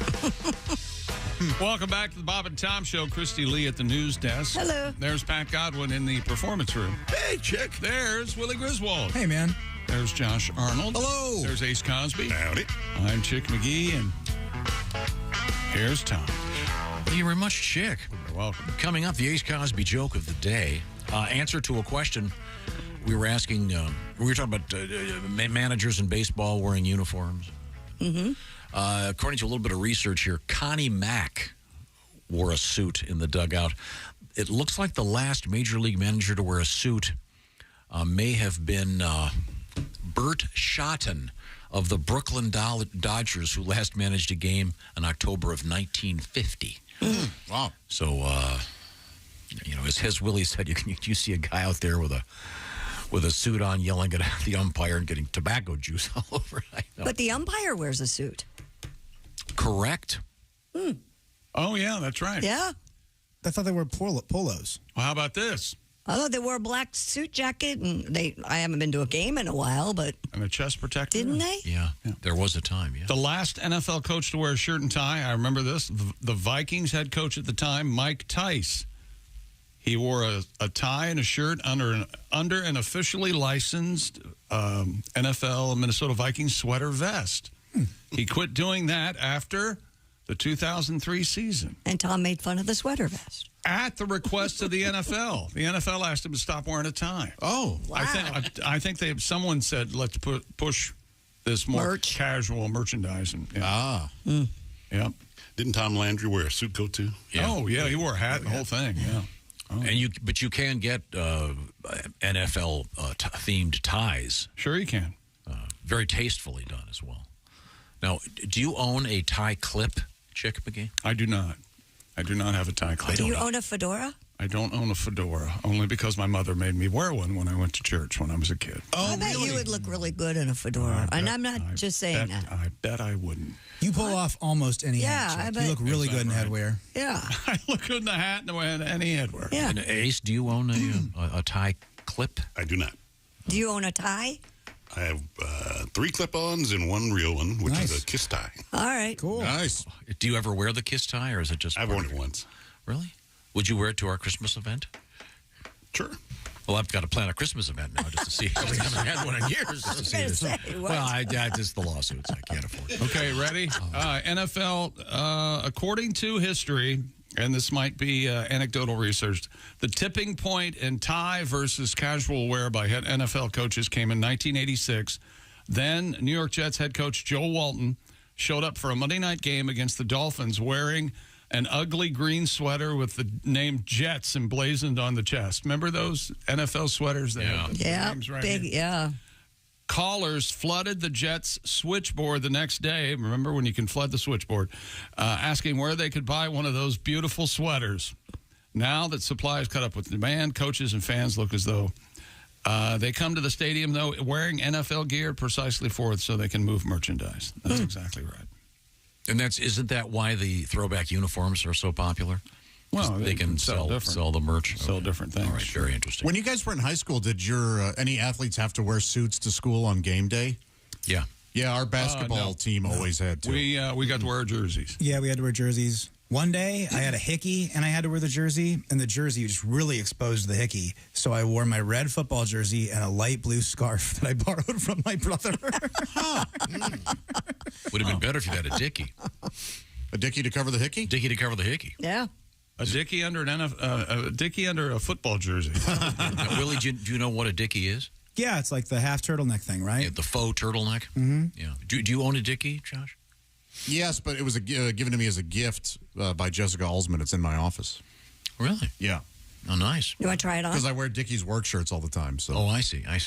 Now, let's get back to the news desk with Christy Lee. A large new study shows that the more you walk, the lower the risk of death. The research analyzed more than 225,000 people across 17 different studies around the world, and the conclusion, walking at least 4,000 steps a day began to reduce the risk of dying from any cause. Walking around 2,300 steps a day reduced the risk of dying from cardiovascular disease and diseases of the heart. Now, we've also stated, though, it depends where you're walking. Sure. As I said earlier, if you're walking toward a lion, it might increase your chances of death. Right. Yeah, it certainly could. Any other thoughts on this, Jeff? If you're walking across a half-frozen pond. Oh, yeah. I don't think this helps your... Very good. Researchers determined the risk of dying from any cause decreases significantly with every 500 to 1,000 extra steps you walk. Even if people walked as many as 20,000 steps a day, the health benefits continue to increase. But you'll still die at some point. Oh, yeah. Yeah, of course. Yeah. You can't outwalk the Reaper. Oh, right. no. Yeah. I mean, right. so if you wanted to, you could walk backwards and then it would take time off your life? That's right. You youngin. You de-age. It's interesting. I mean, it's very good to get out there and well, of course get the blood flowing. So, Yes. But walking to the refrigerator or walking to get the TV remote really doesn't. Those are steps. Yeah, but you need more of them. Mm-hmm. So in any event, walking is usually good. How many steps a day do you get average? Several thousand. Okay. Like to get 10. Yeah, that's the goal for many. When you have dogs, I have 8,000 is my goal. Pat, you're looking at me. What do you got over there? Song? I got something, yeah. Here comes Grandpa, man, he's old. About my age is what I'd say. He's in his sneakers, walking the mall. Made it to live another day. He was a traction, he's up and moving. Oh yeah, the man can crawl. Incontinence and constipation. Put some gold ball on his balls. He's got a Walkman on from 1987. Matching sweatpants with the trophy wife. He's gonna walk to extend that life. Yeah, he's got a real hot wife. Woo! Little Dire Straits for your ass. Thank you. Thank you very much, Pat. What's coming up, Christy? Well, coming up, we still have to get to sex at the movies and a very weird way to serve ice cream. And if you have a food allergy, fecal transplant could be in your future. Fecal transplant. Mm-hmm. Well, we're going to find out how that works. Hot dog. Do they have to do it live? You ask that every time. Do you have to be like on the next bed? Call the doctor. All right. Put your butts together. Call the doctor. We got it. It's coming. Put your foot in the stirrups, Dave. Dave, we've got the receiving bucket ready. Okay. This is the Bob and Tom Show. Add to or continue the conversation.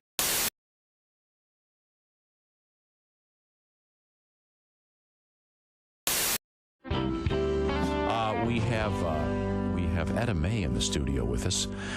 Etta May is the mother of several. What is the official count now? 4. Okay, great. Not counting my husband. Yeah. You're done, right?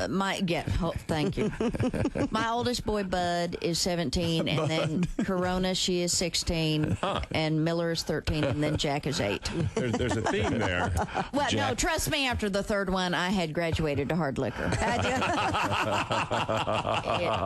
Understood. It helps. And Jack is just a dream. Is he? My little 8-year-old. Yeah. He started kindergarten this year, so we're very He's 8? Wow. Yeah. Chick, take you back, doesn't Yes, it does. Yeah, buddy. Yeah. That kid's huge. Nothing like being 20 during your senior year in high school. You're popular. Yeah. You can drive and drinking. yeah. Okay. Drive your buddies around. Yeah. So we're very proud of him. And my 17-year-old is problems are arising. And I'm seeing flags. Let's put it down. The other day he walked in the house.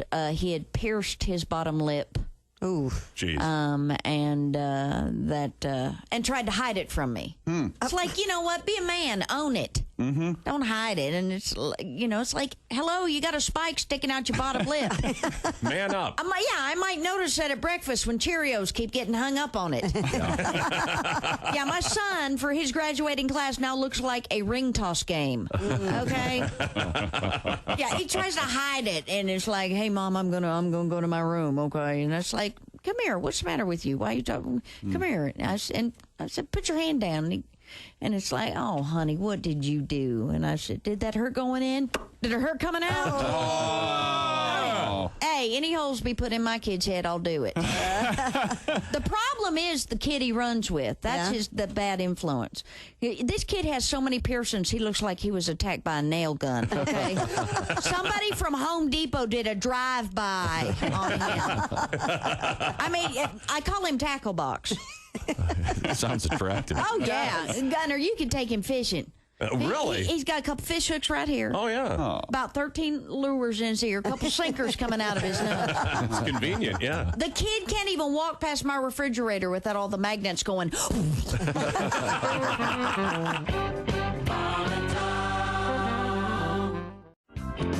I watch a lot of news.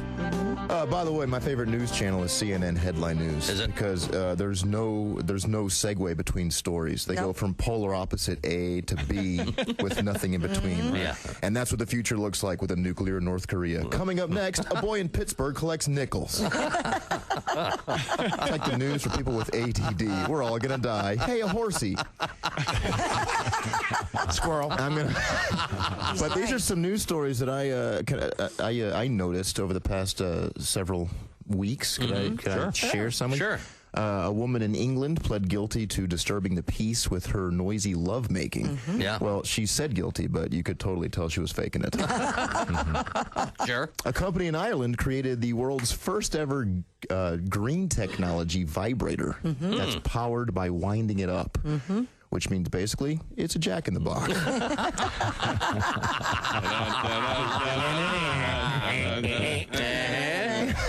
Technically, it is. Sesame Street turned 40 years old last year, which you could tell because Big Bird got an earring and a Corvette. Giacomo.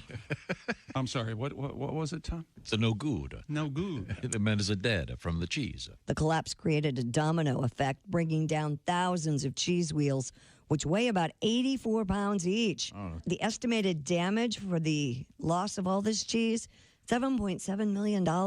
They lost all the cheese? And a guy. Let's not forget that's part of that. Bob and Tom in the morning and highlights all day long. The Bob and Tom Show, weekday mornings at 6 a.m. Eastern on Bob and Tom 24/7. You're listening to Bob and Tom Radio. Essential Morning Radio. This is Bob and Tom Radio. 24/7. Has this ever happened to you? Oh, my. Just look at that. What am I going to do? What's wrong, honey? Look in the mirror, all that gray. Boy, did it sneak up on me. No, it didn't. You mean it's been gray for a long time? Only all of your life. Sweetie, your brain matter is supposed to be gray. Now close up your cranium and come to bed. All right, dear. Oh, I'm so lucky to have you. I totally agree. Ha, ha, ha, ha. If the top of your head is bushy and gray, hair color is not your problem. Remove that hatchet from your skull. Say hello to your Sarah Bella. Oh, dear, you've got a little gravy on your blouse from dinner. Oh, honey, that's not gravy. That's part of my frontal lobe. Ha, ha, ha, ha. Just for morons. From Frigamo Industries. Ask for it by name. What the hell? Hi, this is comedian Sean Morey, and you're listening to Bob and Tom Radio. It's funny how quickly, in 4 years, my wife has learned to read my nonverbal cues. Sure. If I'm reading a newspaper, my wife can just know that I'm lonely and would much rather have a conversation about her dream kitchen. Yeah. Which is why I now understand why married men read the paper in the bathroom. Uh-huh. We know our wives are going to interrupt us, but at least they have to suffer to do it. Have you ever tried to watch a ball game? Just sit in a chair. Something about that triggers something in my wife that immediately household chores have to be done right now. Immediately. So the only thing I can do to relax now is I walk around my yard with a hose. The water's not even on. I'm just walking around the yard with a hose. That's great. Is he working? Okay, then I can be sort of happy if I think he's working. I actually have a sexual fantasy associated with the earthquake. Go. Well, I woke chick up. In my fantasy, I'm making love to this woman. Yeah. And then all of a sudden, she feels the earth move beneath her. Ah, yes. And then she rolls over on top of me and shields me from debris. Safety first, everybody. Safety first. This is Bob and Tom 24/7. They're doing it's great. Hey, welcome back to the Bob and Tom Show. Christy Lee at the news desk. Hello. There's Pat Godwin in the performance room. Hey, Chick. There's Josh Arnold. Hi there. There's Ace Cosby. Hey. I'm Chick McGee, and here's Tom Griswold.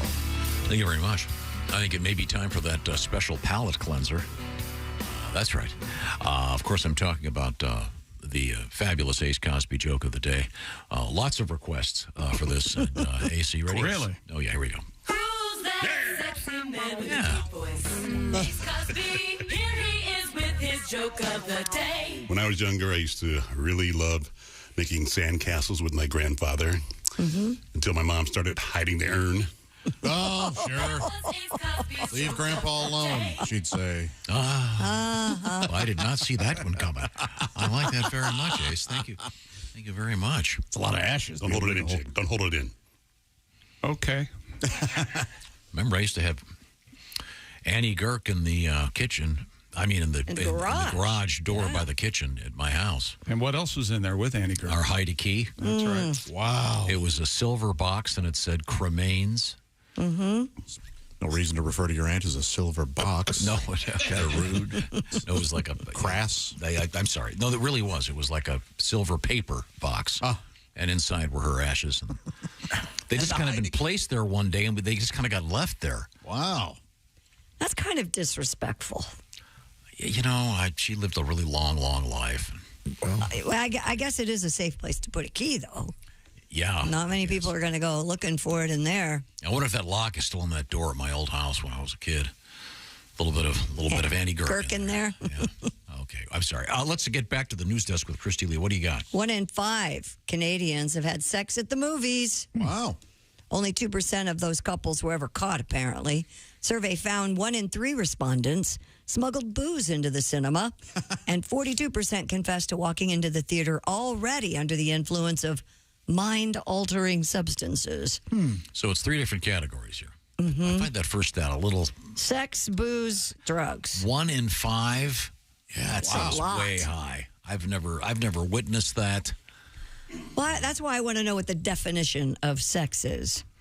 Is it... Well, Christy, when two people love each other very much. Is it full-on, intercourse? Right. Or is it a handy? Or is it a... What are we talking about? Yeah, that's not clarified in the survey.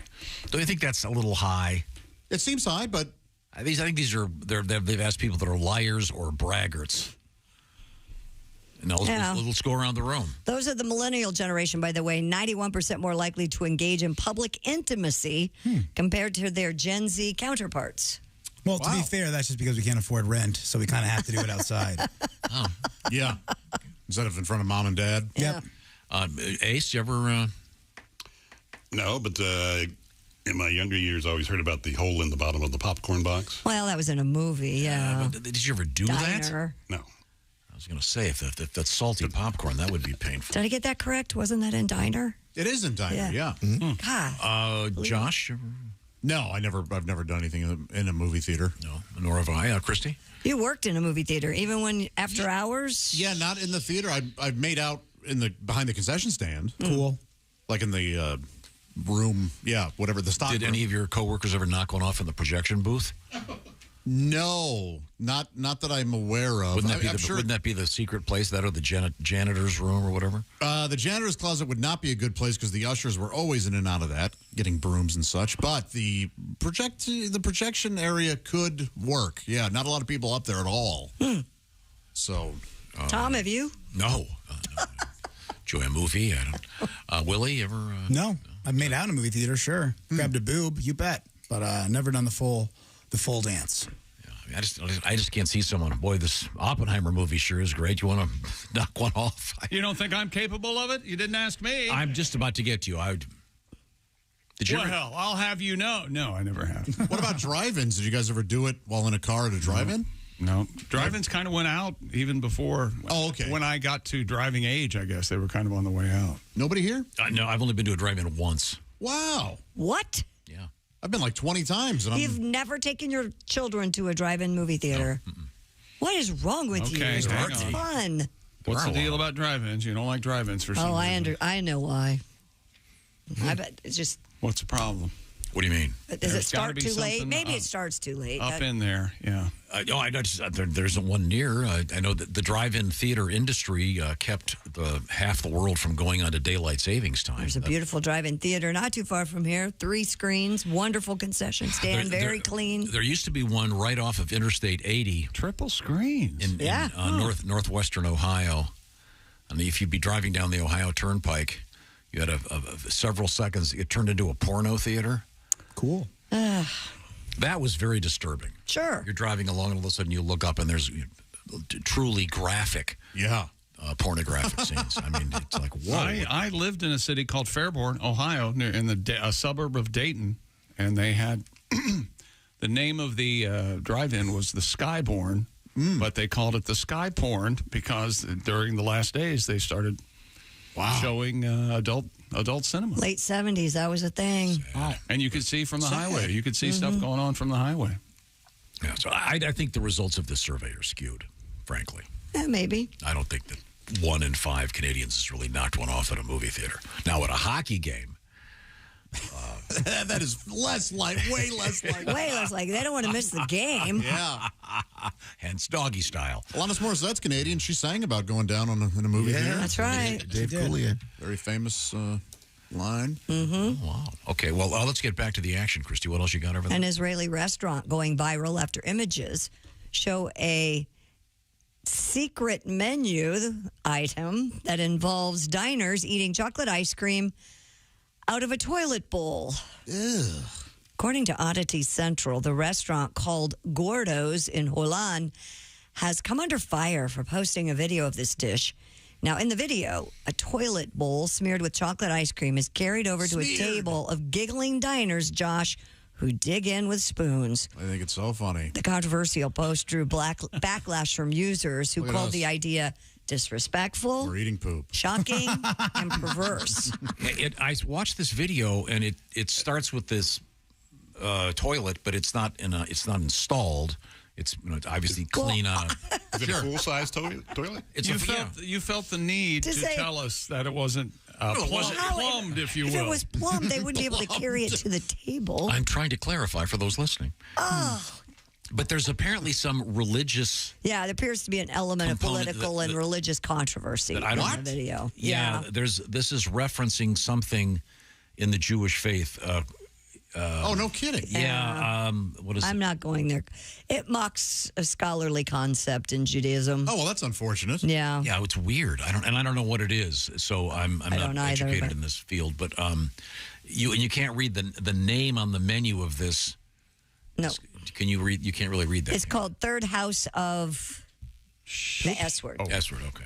Oh, there you go. Yeah, but anyway, it shows these giggling people. It's of course chocolate ice cream and. Yeah. Do they put corn in it? As far as I know, no, that would. I was going to bring in my dark chocolate hummus today to have you guys try it, but it looks so much like crap.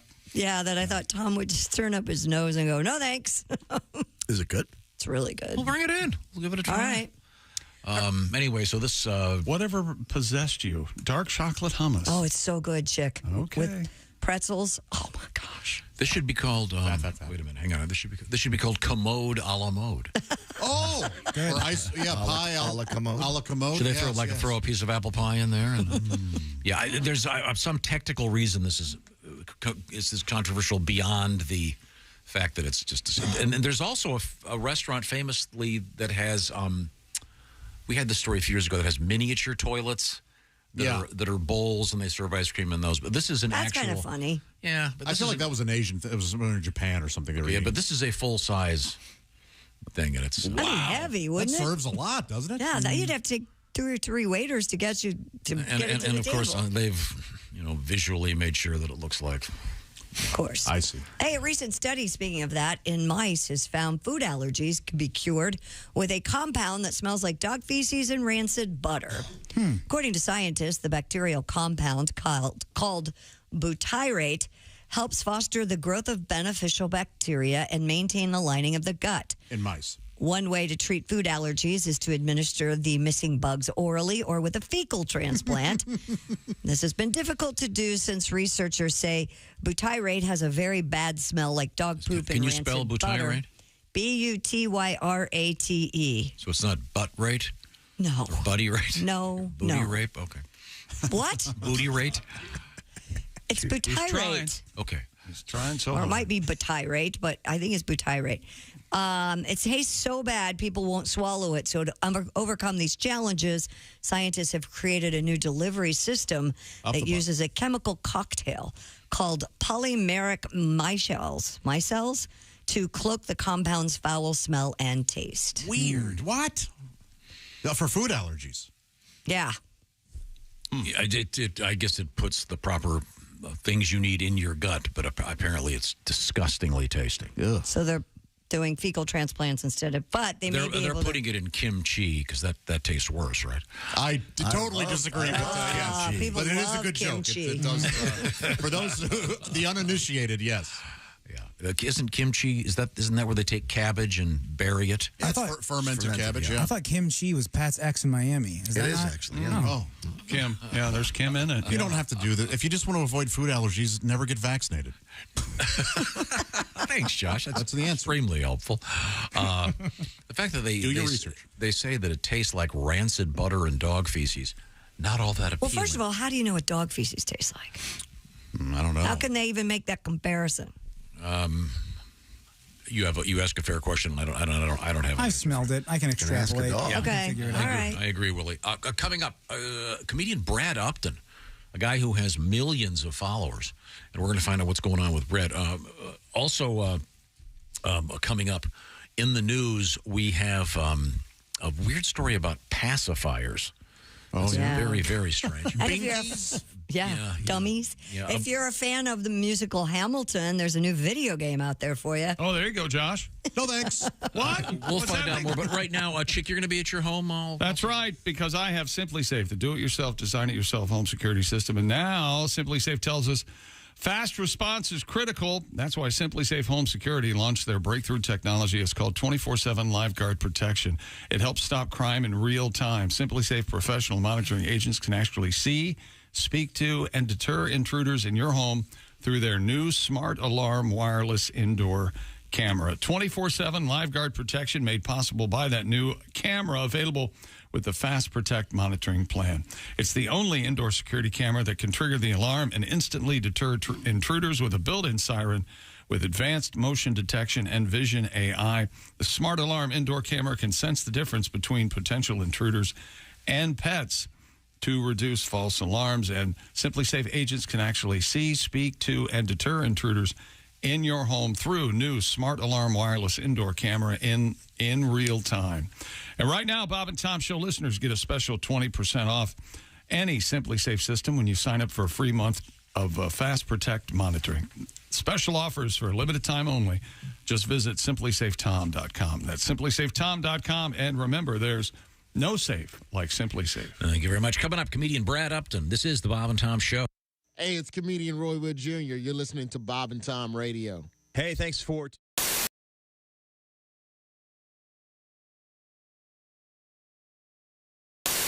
I wrote this song. It's a revenge song for all of today's country music fans. All right. And this is it. Oh, and I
You ought to hear my 6-year-old sing this. I'll bet. Anyway, this last verse was written by the honky-tonk Neanderthal after they saw me on the Conan O'Brien show last year. Oh.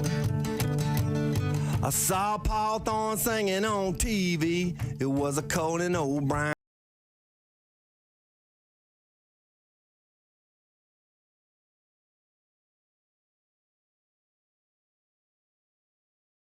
He rides around in a minivan. He can't fill up a football stadium like Kenny Chesney and Sugar Land. I'm just a honky-tonk Neanderthal. I like to get drunk and have a ball.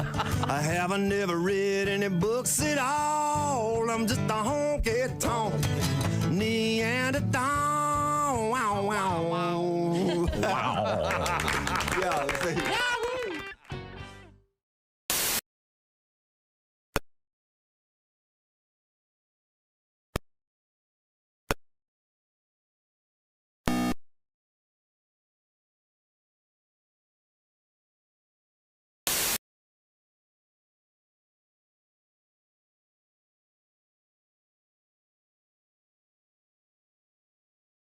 Your horse has lost his stuff and his legs aren't thin and bony.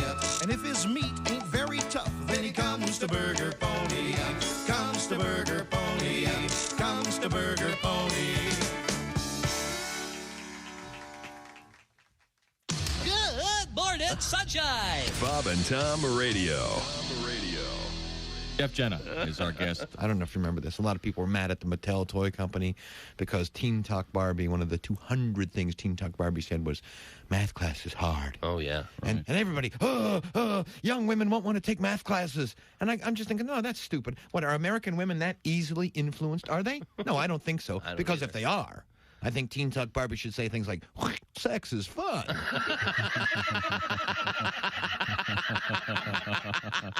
I work hard and give my husband my paycheck. Comedian Dave Dugan. Comedian David Dugan. Dave Dugan joins us in the studio. David Dugan. My formal name. You sound like a Grand Wizard. David Dugan, Grand Wizard. Stop. You have a couple young children. A couple young kids. Raising kids at that age is sort of like being hazed into a fraternity. Yeah. There was like a 2-minute time period the other day when I changed a dirty diaper, picked up grounded up fruit chews out of the carpet while chocolate milk was being spilled down my back. Geez, if I could pants myself, I'd be a Fidel right now. Lord Coretta's a fine young comedian. Are you a health guy? You run, you look very slender. And I'm not a big health guy, although I'm healthy. I just had a complete physical, and unfortunately I'm at that age where you get the real intense physical. No, yeah. You know, I hope I'm not sharing too much, but the doctor actually stuck a camera in my rectum. It wasn't part of any procedure. He just suspected that his nurse was stealing from him. Hi, this is Ross Bennett, and you're... Hey, welcome back to the Bob and Tom Show. Christy Lee at the news desk. Hello. There's Pat Godwin. Hey, chick. Willie Griswold's here. Good morning. There's Josh Arnold. Hi there. There's Ace Cosby. Hey. I'm Chick McGee, and here's Tom Griswold. thank you very much, Chick. Now, we are going to hook up with the Zoom. And there we go. I look up and I see him right there. He is the now shaven-headed. Well, he always had a head, I guess. Now that I think about it, it's comedian Brad Upton. Hi, Brad. Brad is a very fine stand-up comedian. And are you home? I am home. I'm rarely home, but I am home right now. Okay. And Brad is huge on the internet. Can you give me a little background on what happened there? Nobody's more surprised than me. I've been doing this forever, as you know, and then all of a sudden people started sharing some videos, and I blew up, and I'm an overnight sensation in year 35 of my career. All right. All right. Now, I know that coming up this Thursday, you're going to be at the Funny Bone in Columbus, Ohio. Am I getting this right? Is it this Thursday? That is correct. Yeah. Okay. All right. Is it a one-nighter? Yeah, in Columbus. All those are one-nighters in Ohio next week, and then I go from Ohio to Singapore. Whoa. Oh, good routing. That's good routing. Are you going to Singapore on your own, or are you going with... What is that, like an 8-hour drive? It's got to be an 8-hour drive. It's got to be. Yeah. Yeah, you stop at Buc-ee's a couple of times. Yeah, absolutely. Are you going to Singapore on your own on a comedy tour, or is this one of? Yeah, I'm doing a show over there. I've been there before. I've performed over there before. I'm going back, and then I have a stop in London. I'm around the world tour with 2 stops. Great. Hope they're paying. Good routing. I was going to say, hope they're paying well just to pay for it. This may be more of a vacation. I see. Are you going by yourself? I am going by myself. Oh, then it is That a is vacation. a vacation. Yeah. Yeah, absolutely. Now, what is the status of your family life? Well, I'm recently a widower. If everything went as planned. Oh, man, you scared us. Bradley. Yeah, you got us. Yeah. Hello. We are empty nesters. And how's and that I have going? a wedding coming up next summer. Next August, I will be walking my daughter down the aisle. Oh. Well, that's nice. That's Yeah. sweet. And then, are you still living in the Great Northwest? I am in the Great Northwest. Seattle, been here my entire career, never moved to LA, never moved to New York, been here the entire time. That might be why nothing ever happened to me. Now, this explosion on the internet with millions of views, did this happen during the pandemic? A lot of it did. I think the pandemic actually helped me. It did happen. A lot of people found me. I had those first 2 things blow up in 2018, 2019, and then people were sitting at home and they found my specials and started sharing again, and here we are. Do you remember the last time I was on? I had left the Diamond Princess where in Yokohama, Japan, where that huge COVID outbreak happened, and I left that ship in January of 2020, and it got quarantined 2 days later. And 8 days after that, I was in studio with you guys. I do remember that. Mm-hmm. Yeah, that's probably why you're not having me on again. Well, I don't think you can get. You almost killed us. Get the COVID via Zoom, but yeah. Now that you mention it, what were the first 2 pieces that blew up? I don't remember that. Oh, I made fun of millennials, and then I had all the stuff. I made fun of millennials. That thing blew up. It did 33 million views in 10 days, and nobody more surprised than me because I'd been slinging those jokes in clubs for 12, 15 years. Wow. Well, do you remember any of them? Yeah. Oh, yeah. Making fun of millennials. That's low hanging fruit right there. Well, I'll tell you what I missed. You know what I missed about the pandemic, though? I missed the mask. It covered up this skin sack I'm starting to grow right here. I call it my throatum. Looks rather scrotalesque, if you will. Our guest is Brad Upton. He has been around the world quite literally with his comedy. And among other stops, as I mentioned a few minutes ago, he'll be at the Funny Bone in Columbus, Ohio, one night only, August 17th. Now, I'm sorry, your next stop, it's not Shanghai. What did you say, Singapore? Singapore and then London. Okay, if anyone is listening that is going to be going to the Singapore show, be sure to come up to him after the show and tell him you heard it on the Bob and Tom show. Now, you may think that's unlikely, but we have listeners everywhere in the world of the internet. You never know. It's possible. Well, let's get me back on in a couple of weeks. I'll call from Singapore and I'll be sweating. I'll have sweat running down the crack of my ass. All right. Is that because of the heat or? Yeah. It's 80 miles north of the equator. Oof. So all I do is sweat over there. Wow. Yikes. And then where are you playing in London? It's a theater in the West End. Wow. It's called Leicester. I'm going to say it wrong in the Leicester. That's Leicester Square, yeah. Leicester, yeah. Yeah, there you go. Is it a solo show? Yeah, just me. I'm doing like a 75 minutes with an intermission. I'm going to take an intermission in the middle of my own show. Wow.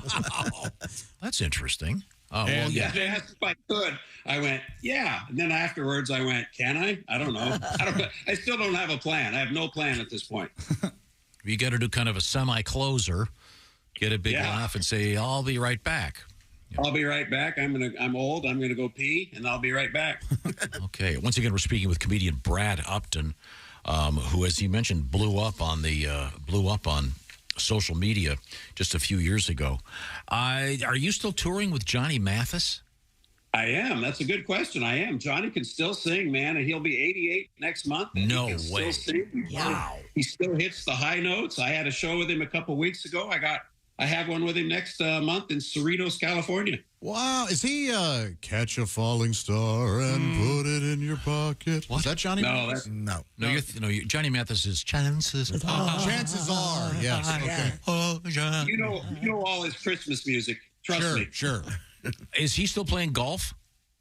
Yeah, he still plays golf. He has 8 holes in one in his lifetime. Man. Yeah, I know he's a really good golfer. But, I mean, obviously, at 88, wow. Yeah, he golfs 3 or 4 times a week. Oh, wow. Once again, our guest is Brad Upton, who you've toured the world with Johnny Mathis. You've also done the ships, obviously. Are you still doing those on occasion? No longer. Well, here's the funny part. Here's the good stuff. I had a heart attack about 15 months ago, and my cardiologist said, if you'd have been on a ship, you wouldn't have made it. And I went, okay, that's all I need to hear. Yeah. Wow. Yeah. I understand they do have... Full medical facilities, right? I was going to say, that's, of course, the optimistic Christie. I was going to say morgues. Oh. Yeah, they got morgues. If the ice cream is soft, the morgue is in business. Wow. Okay. Well, Brad, best of luck on this international tour. And it's always great so to much. see you. I appreciate you. Now, have you started working on your speech for your daughter's wedding? Are you going to be getting up there and... Yeah, I think I'm going to call Eric. That's my future son-in-law. I think I'm going to call him the wrong name every single time. Yes. Because there's nothing a bride likes more than a funny dad on her wedding day.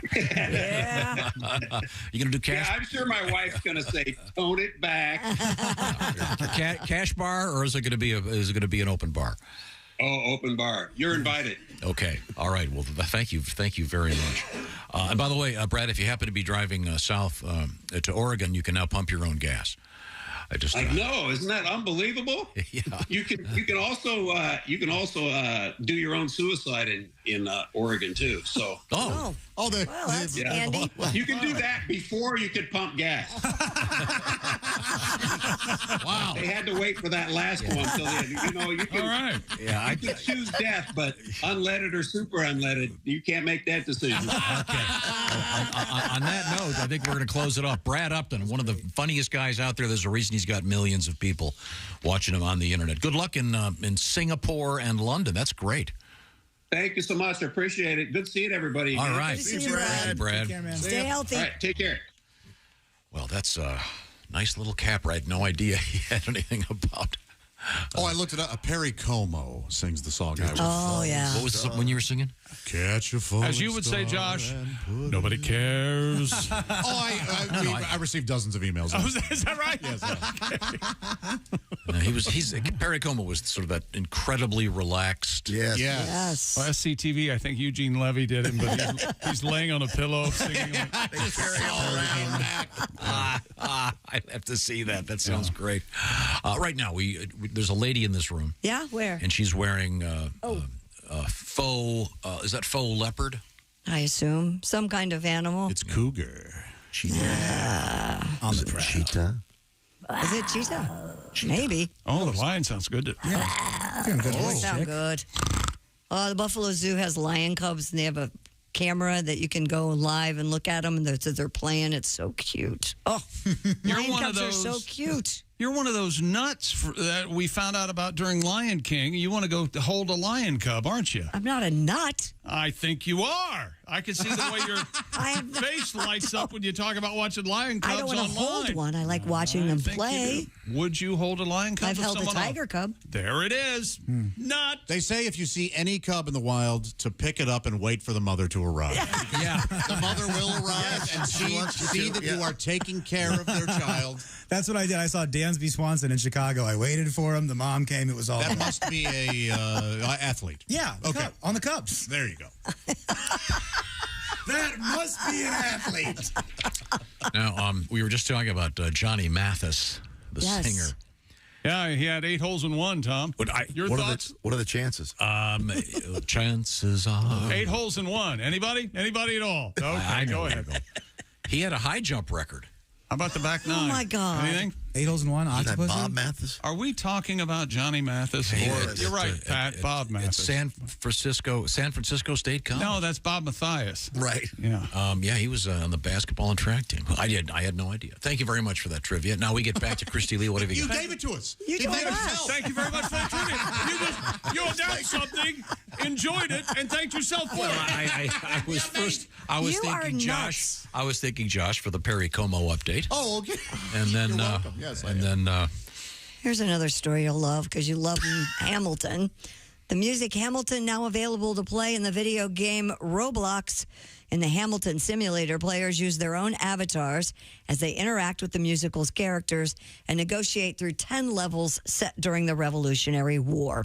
Each level has songs from the musical, and I have not seen it along with Josh, so I'm not familiar with the tunes, but they include Guns and Ships, You'll Be Back, and the Schuyler Sisters. The goal is to free New York City from British rule. I'm not. Will he help me with the game Roblox? Roblox is a game. You create a character, and you can play a bunch of little games or mini games inside the game. I don't know much about it, but Finley plays it. Oscar's kid plays I it. know I've My spent son loves about it, Yeah. $400 on gift cards for my nieces and nephews. Oh, is for this the Roblox. one where you can buy swords and coins? All that stuff. Yeah. So they love it. They love it. They have a good time. I guess. So your daughter's playing it. So is she going to play Hamilton? Well, she loves Hamilton, so maybe. There you go. So, but I mean, do you? So you become one of the characters in the. Your avatar interacts with the characters in the musical. Okay. But Can they you can be Aaron Burr? And is it a first-person shooter? You interact with the characters from the play. All the characters are in the play already. Aaron Burr's in there. Yeah. Yeah. So, but then can you write raps for them? I don't know, Tom. I haven't played the game. I mean, obviously the most important would probably be a rap that had my credit card information. You want to play with me? I need your CCV. Oh, nice. CVV. That's freestyle. The joke's there, whatever. Yeah, we got it. I would have just said security code on the back. That doesn't rhyme. The angriest comedian ever. The joke's there. Okay. Sometimes you're going to need your help. Relax. Does anybody else have that little thing is wearing off? Oh, yeah. No. Yeah, that little, what is that little security 3-digit code number? You don't know it? If you need it, You don't know it by heart? If you need it, I got a picture of yours on my phone. A Florida resident doesn't need credit cards anymore because they won $1.58 billion in the Mega Millions jackpot. Wow. According to the Florida Lottery, a Publix grocery store in Neptune Beach sold the winning ticket. Drawn Tuesday night were 13, 19, 20, 32, 33, yellow ball 14. It's the third largest jackpot in U.S. history. Third largest. Huh. Pretty crazy. We're going to find out what $1.5 billion worth of bath salts looks like. Those Florida residents. Those wacky Florida residents. I'm getting a boat bigger than Miami Beach. I don't care what they say. That's a lot of Ron John merch. Ron John Surf Shop, ladies and gentlemen. Oh, yes. Buy a lot of alligators. I'm going to get a bum equipment T-shirt and an above-ground pool. Boy, you can pay for the next space launch. There's some college professor in Florida going, "Shut up, you fool." Yeah, I know. You know the 4 things about Florida? I could pay for the lightning lanes at Disney. And that's the 4th. There it is. Florida man wins lottery, i.e. Tiger King. We're going to get, we'll see. That's amazing. An 8-year-old boy in Bolivia allowed himself to be bitten by a black widow spider in hopes of becoming Spider-Man. Well, now this was foolish. The young man was playing near a river in Vichaloma when he discovered the spider underneath a rock. Not knowing how dangerous the arachnids are, he put the spider on the back of his hand in hopes of being bitten. He went home, began experiencing intense muscle spasms. He probably thought it was working. From the black widow's bite. Probably did. Man. My veins are being filled with web shooters right now. His mother rushed him to the hospital. Once there, they determined the species of the spider and were able to administer the proper anti-venom, and the boy has since recovered. It only works if the spider's radioactive. Exactly. What a moron. He's a kid. What did he know? Well, next time, go to find a radioactive spider and get yourself bit. It's a movie. Coming up. Yeah.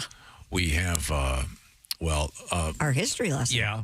And I guess we don't have time for that. One of my favorite story of the morning we didn't get to. Well, that's because you didn't tell me what it was. Oh, I thought I mentioned it earlier. No. It's the one thing you don't want to do at driver's ed school. Oh, we can do it when we come back if you'd like. Okay, yeah, we need to. It's classic. Okay. Anybody who's ever been to driver's ed school. We all had to go to driver's ed school, didn't we? I need to go back. Many people need to go back. High school. You know who doesn't need to go to driver's ed school? Who's that? The guy you're going to hire to be your driver. Yeah. He's all set. He's ready to roll. It's got parallel parking has got me. This is going to need Your an car act parks of itself. Congress. You know that. Won't right? your car park itself? If it does. While Tom may need a skilled professional to help him get around town, we all need a skilled professional to help our houses stay maintained, and don't we? Yep. Yes. I'm asking you. Yes. Thank you. Angie has made it easier than ever to connect with skilled professionals to get all your home projects done well. If you own a home, you know how much work it can take. Christy's basement recently flooded. Chick wanted a fence and a deck and the things and the whatnots. Well, did you do it yourself? No, I wouldn't. I'm not silly. No, you're not silly. You know how to Angie that. That's right. Go to Angie.com, find a skilled local pro who will deliver the quality and expertise you require. Angie has over 20 years of experience, and they've combined it with new tools to simplify the whole process. Bring them your project online or use that Angie app. It's free. Answer only a few questions. Angie can handle the rest from start to finish. Or you can compare quotes from multiple pros and connect instantly with folks who can get that dream project you have in mind and turn it into a reality. That means you can take care of just about any home project in only a few taps on your device. When it comes to getting the most out of your home, you can do this when you Angie that. Download the free Angie mobile app today or visit Angie.com. And remember, that's spelled ANGI.com. Coming up, the one thing you don't want to do at driver's ed? Yep. We got it for you. This is the Bob and Tom Show. Thanks for listening to the Bob and Tom Show this morning. Even though we're not too much to look at, you can...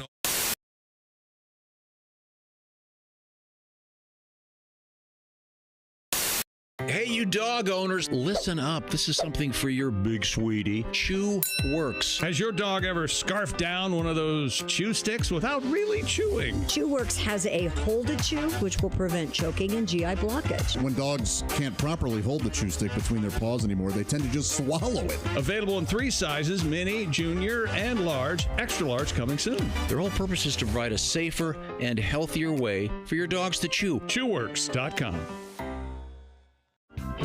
Our guests, Mark Maron and Rebecca Corey. Now, Rebecca, you mentioned that you travel with your dog. I do. And you're serious. What kind of dog is it? I have a 64-pound pit bull, a blue-nosed pit bull. Her name is Angel. And she was... you showed a picture to us during the break, a picture of your dog sitting on the airplane looking out the window. Yep, she was sitting in a seat next to me looking out the window, thinking, whoa. And this is a what do you call it? A service dog. A therapy dog. Yep. Therapy dog. What does that mean? It means you just give up the Xanax and wine, and you go to a little being that makes you calm when you fly. I got an issue with flying. Yeah. So you couldn't. So you're a cat person. You couldn't do that with cats because, first of all, cats are so they're so highfalutin. Yeah, would not. Oh, you mean you have Cats to will scratch earn your eyes the out. love of a cat, and that somehow makes it No, the less. cat would look at you and go. Put a cat on a plane, see what happens. I traveled. I traveled with LaFonda. Oh, did you? And how'd it go? Was LaFonda in a cage? Well, let me understand. You got to understand. I'm The surprised cats- LaFonda would fly coach. Yes. Was she willing to? LaFonda, my cats were feral, so they're wild animals. Right. Now, I had never traveled with this cat before, and it was crazy because they were, when I first got them, they were already wild, and they were only a few months old, but they were wild. So in order to take LaFonda to Los Angeles, it took me 2 hours to get her into the cage. I had to wear leather gloves. Yeah. My hands were still bleeding. I'll bet. I get her into the cage. I get to JFK, and I'm exhausted. And I'm aggravated, and I put the cat on the conveyor, and the TSA guy goes, "Oh, you're gonna have to take the cat out of the cage." and walk it through. Oh, and yeah? And I'm like, are you kidding me? I became crazy cat lady. See There my is hands? no way. Yeah, look at my hands. And I made the biggest deal. I was like, there's no way this cat's getting out of that cage. He's like, then you're not getting on the plane. Okay. And by this point, I'd frightened everyone around. I was crazy. And it would have been, they would have been less freaked out if I'd had a bomb. I mean, I took this little cat out of the cage and they're like, step back, everyone back. And LaFonda was just freaked out. I'll bet. And I walked her through, and all she wanted was to get back into the box. But my biggest fear was that the cat's going to get away, and I'm going to be like in some... You're going to chase her down. Yeah, I'm in a children's film. It's just a montage of me on the baggage claim. And, you know, and then it ends running through kitchens, down it ends with you in a federal facility being sodomized. Nothing more enjoyable. Oh, yeah. Wow. Is that the sodomized bell? Sodomized bell. There it is. What's nice about bringing Angel on is bully breeds are really gassy in general. If you know anything. Oh, they're very gassy. And there's no hair there to muffle, the smell and the sound. And so sometimes on the plane, she will just let it rip. Yeah. And it's real nice. Do you look around and say, excuse me, or do you just point at the guy in front of you? I just laugh because it's so unbearable. But now there's someone, because normally you've been asleep on an airplane with your mouth open and been woken from a dead sleep because you thought someone crapped on your face. Because, you know what I mean? Yes. And now that I have a bully breed, I just go, well, there it is, everybody. Take that. Take that. You need to give your dog Beano before you fly. What's that? I need to give me Beano before I fly. Yeah, it's the same stuff you put on your food, and it prevents gas. Isn't there something magic on planes that just, that gas just evaporates? I always thought there was a magic to it. Well, it doesn't. It actually makes it all the way to the back. Yeah, it does. It makes it to that sleeping person with their mouth open. Are you the guy that? Are you the guy that pulls the SBD that reaches up and turns off that fan thing? It works its way the entire length of the plane. It does. Everybody have their vent on.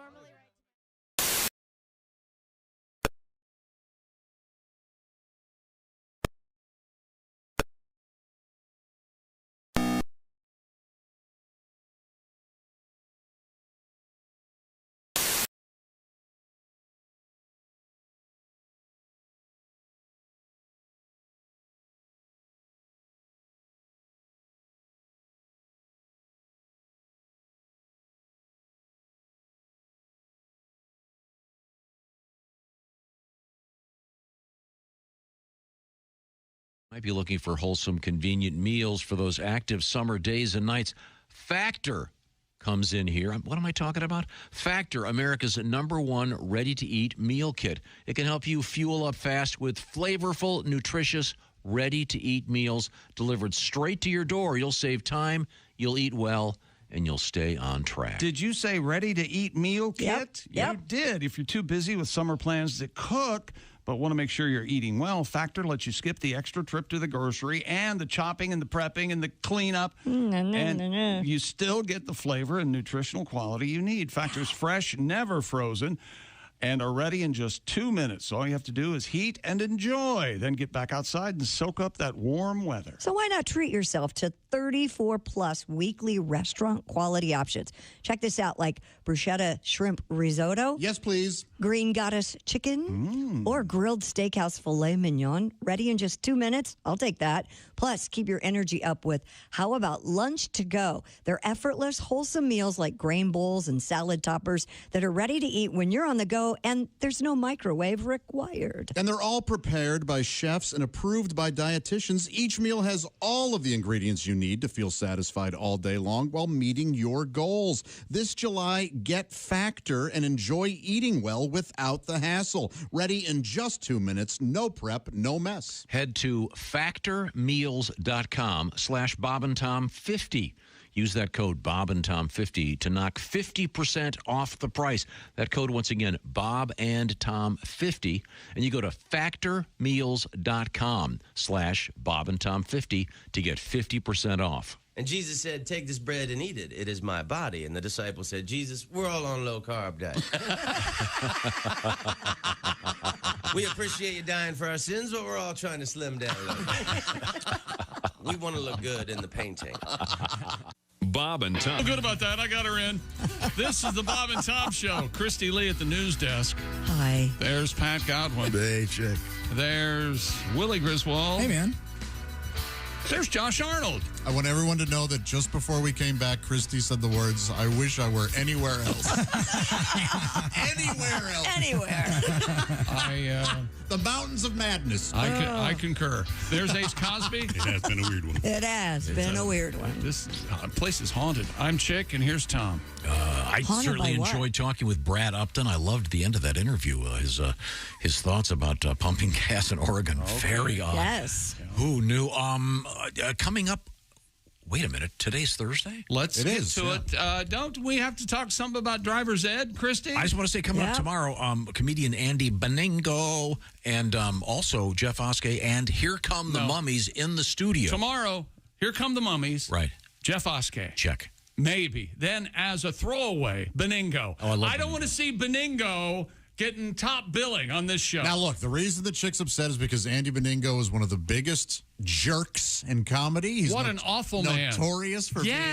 He's the nicest guy. A complete... He's a pussycat. He's a sweet guy. Yeah. He's impossible. You're out of your Why are you guys all down on Andy? Because he's been run amok us. Andy Beningo's one of the nicest kids out there. Beningo and Warren are probably plotting, Right. scheming, plotting. Yeah, they're probably plotting some charity thing. Let's move forward here. Well, I guess A driving instructor in Colorado crashed into the building housing the Learn to Drive school. Oh, that's ironic. CBS Not really Colorado. ironic. It's just... CBS Colorado reports the employee was trying to park his vehicle when the car went through the wall. I'm a driver's instructor, see? The owner of the company, Steve Roman, told the station that the employee had just been hired and was not yet a certified instructor. You'd think if anyone didn't make this mistake, it would be me. The last person you think. No overseas driving students at the time. You By have the any way, thoughts on this? Roman says the man no longer works for the company. They fired me. I've proven I can't drive. Drive into one building. What did I do? We've gone on record before as saying, I think one of the toughest gigs out there is teaching anyone to drive. Only if you're related to them. Then it's impossible. Oh, yeah, that's true. Yeah, you can't. Yeah. But I mean... However, my mother, and let's not even talk about, or you can speculate in your own brains if you like. I can't control that. But where the many, many areas she came up short in, she taught me to drive in a, I seem to remember, a kind, successful way. Oh, that's nice. That's a nice memory. I remember it because it was so abnormal. That's what I remember. You've never been more scared. No, there was no hitting. There was no. I wasn't flinching while I was driving. It's amazing. Yeah. Oh. Did you get it in an afternoon or Yeah, we'd go out to the Madison County Fairgrounds, drive around the fairgrounds. Nice. Yeah, Sweet. it's all right. We ran over a couple of people on the games, midway game. Put whatever joke you wanted. But did you run into a house? You were the driving instructor. The driving instructor. We had to go back to get that. Is what he said before we went to the commercial. Favorite story of the morning, he said. I love that story. Why? Because he's a driving instructor and he wrecked. He drove into the building. Into the building. And he teaches how to drive. You know what they say? Those who can't teach. Those who can't teach. Teach Jim. Drive into the building. Do something. You got like 30 seconds. Go. That's, really? Okay, what is today? August 10th. I haven't looked at this. Happy birthday, Henry Nestle. Founder of the bottled water. Herbert Hoover, of course, the founder of the vacuum cleaner company. Remember when Hubert Heaver was the big blooper? Yeah. Remember that? Kermit Schaefer's bloopers. Here comes the president. 1909. His Honor, Hubert Heaver. Leo Fender. The inventor at the front of a car. Yep, before him. Cars just ran into the building.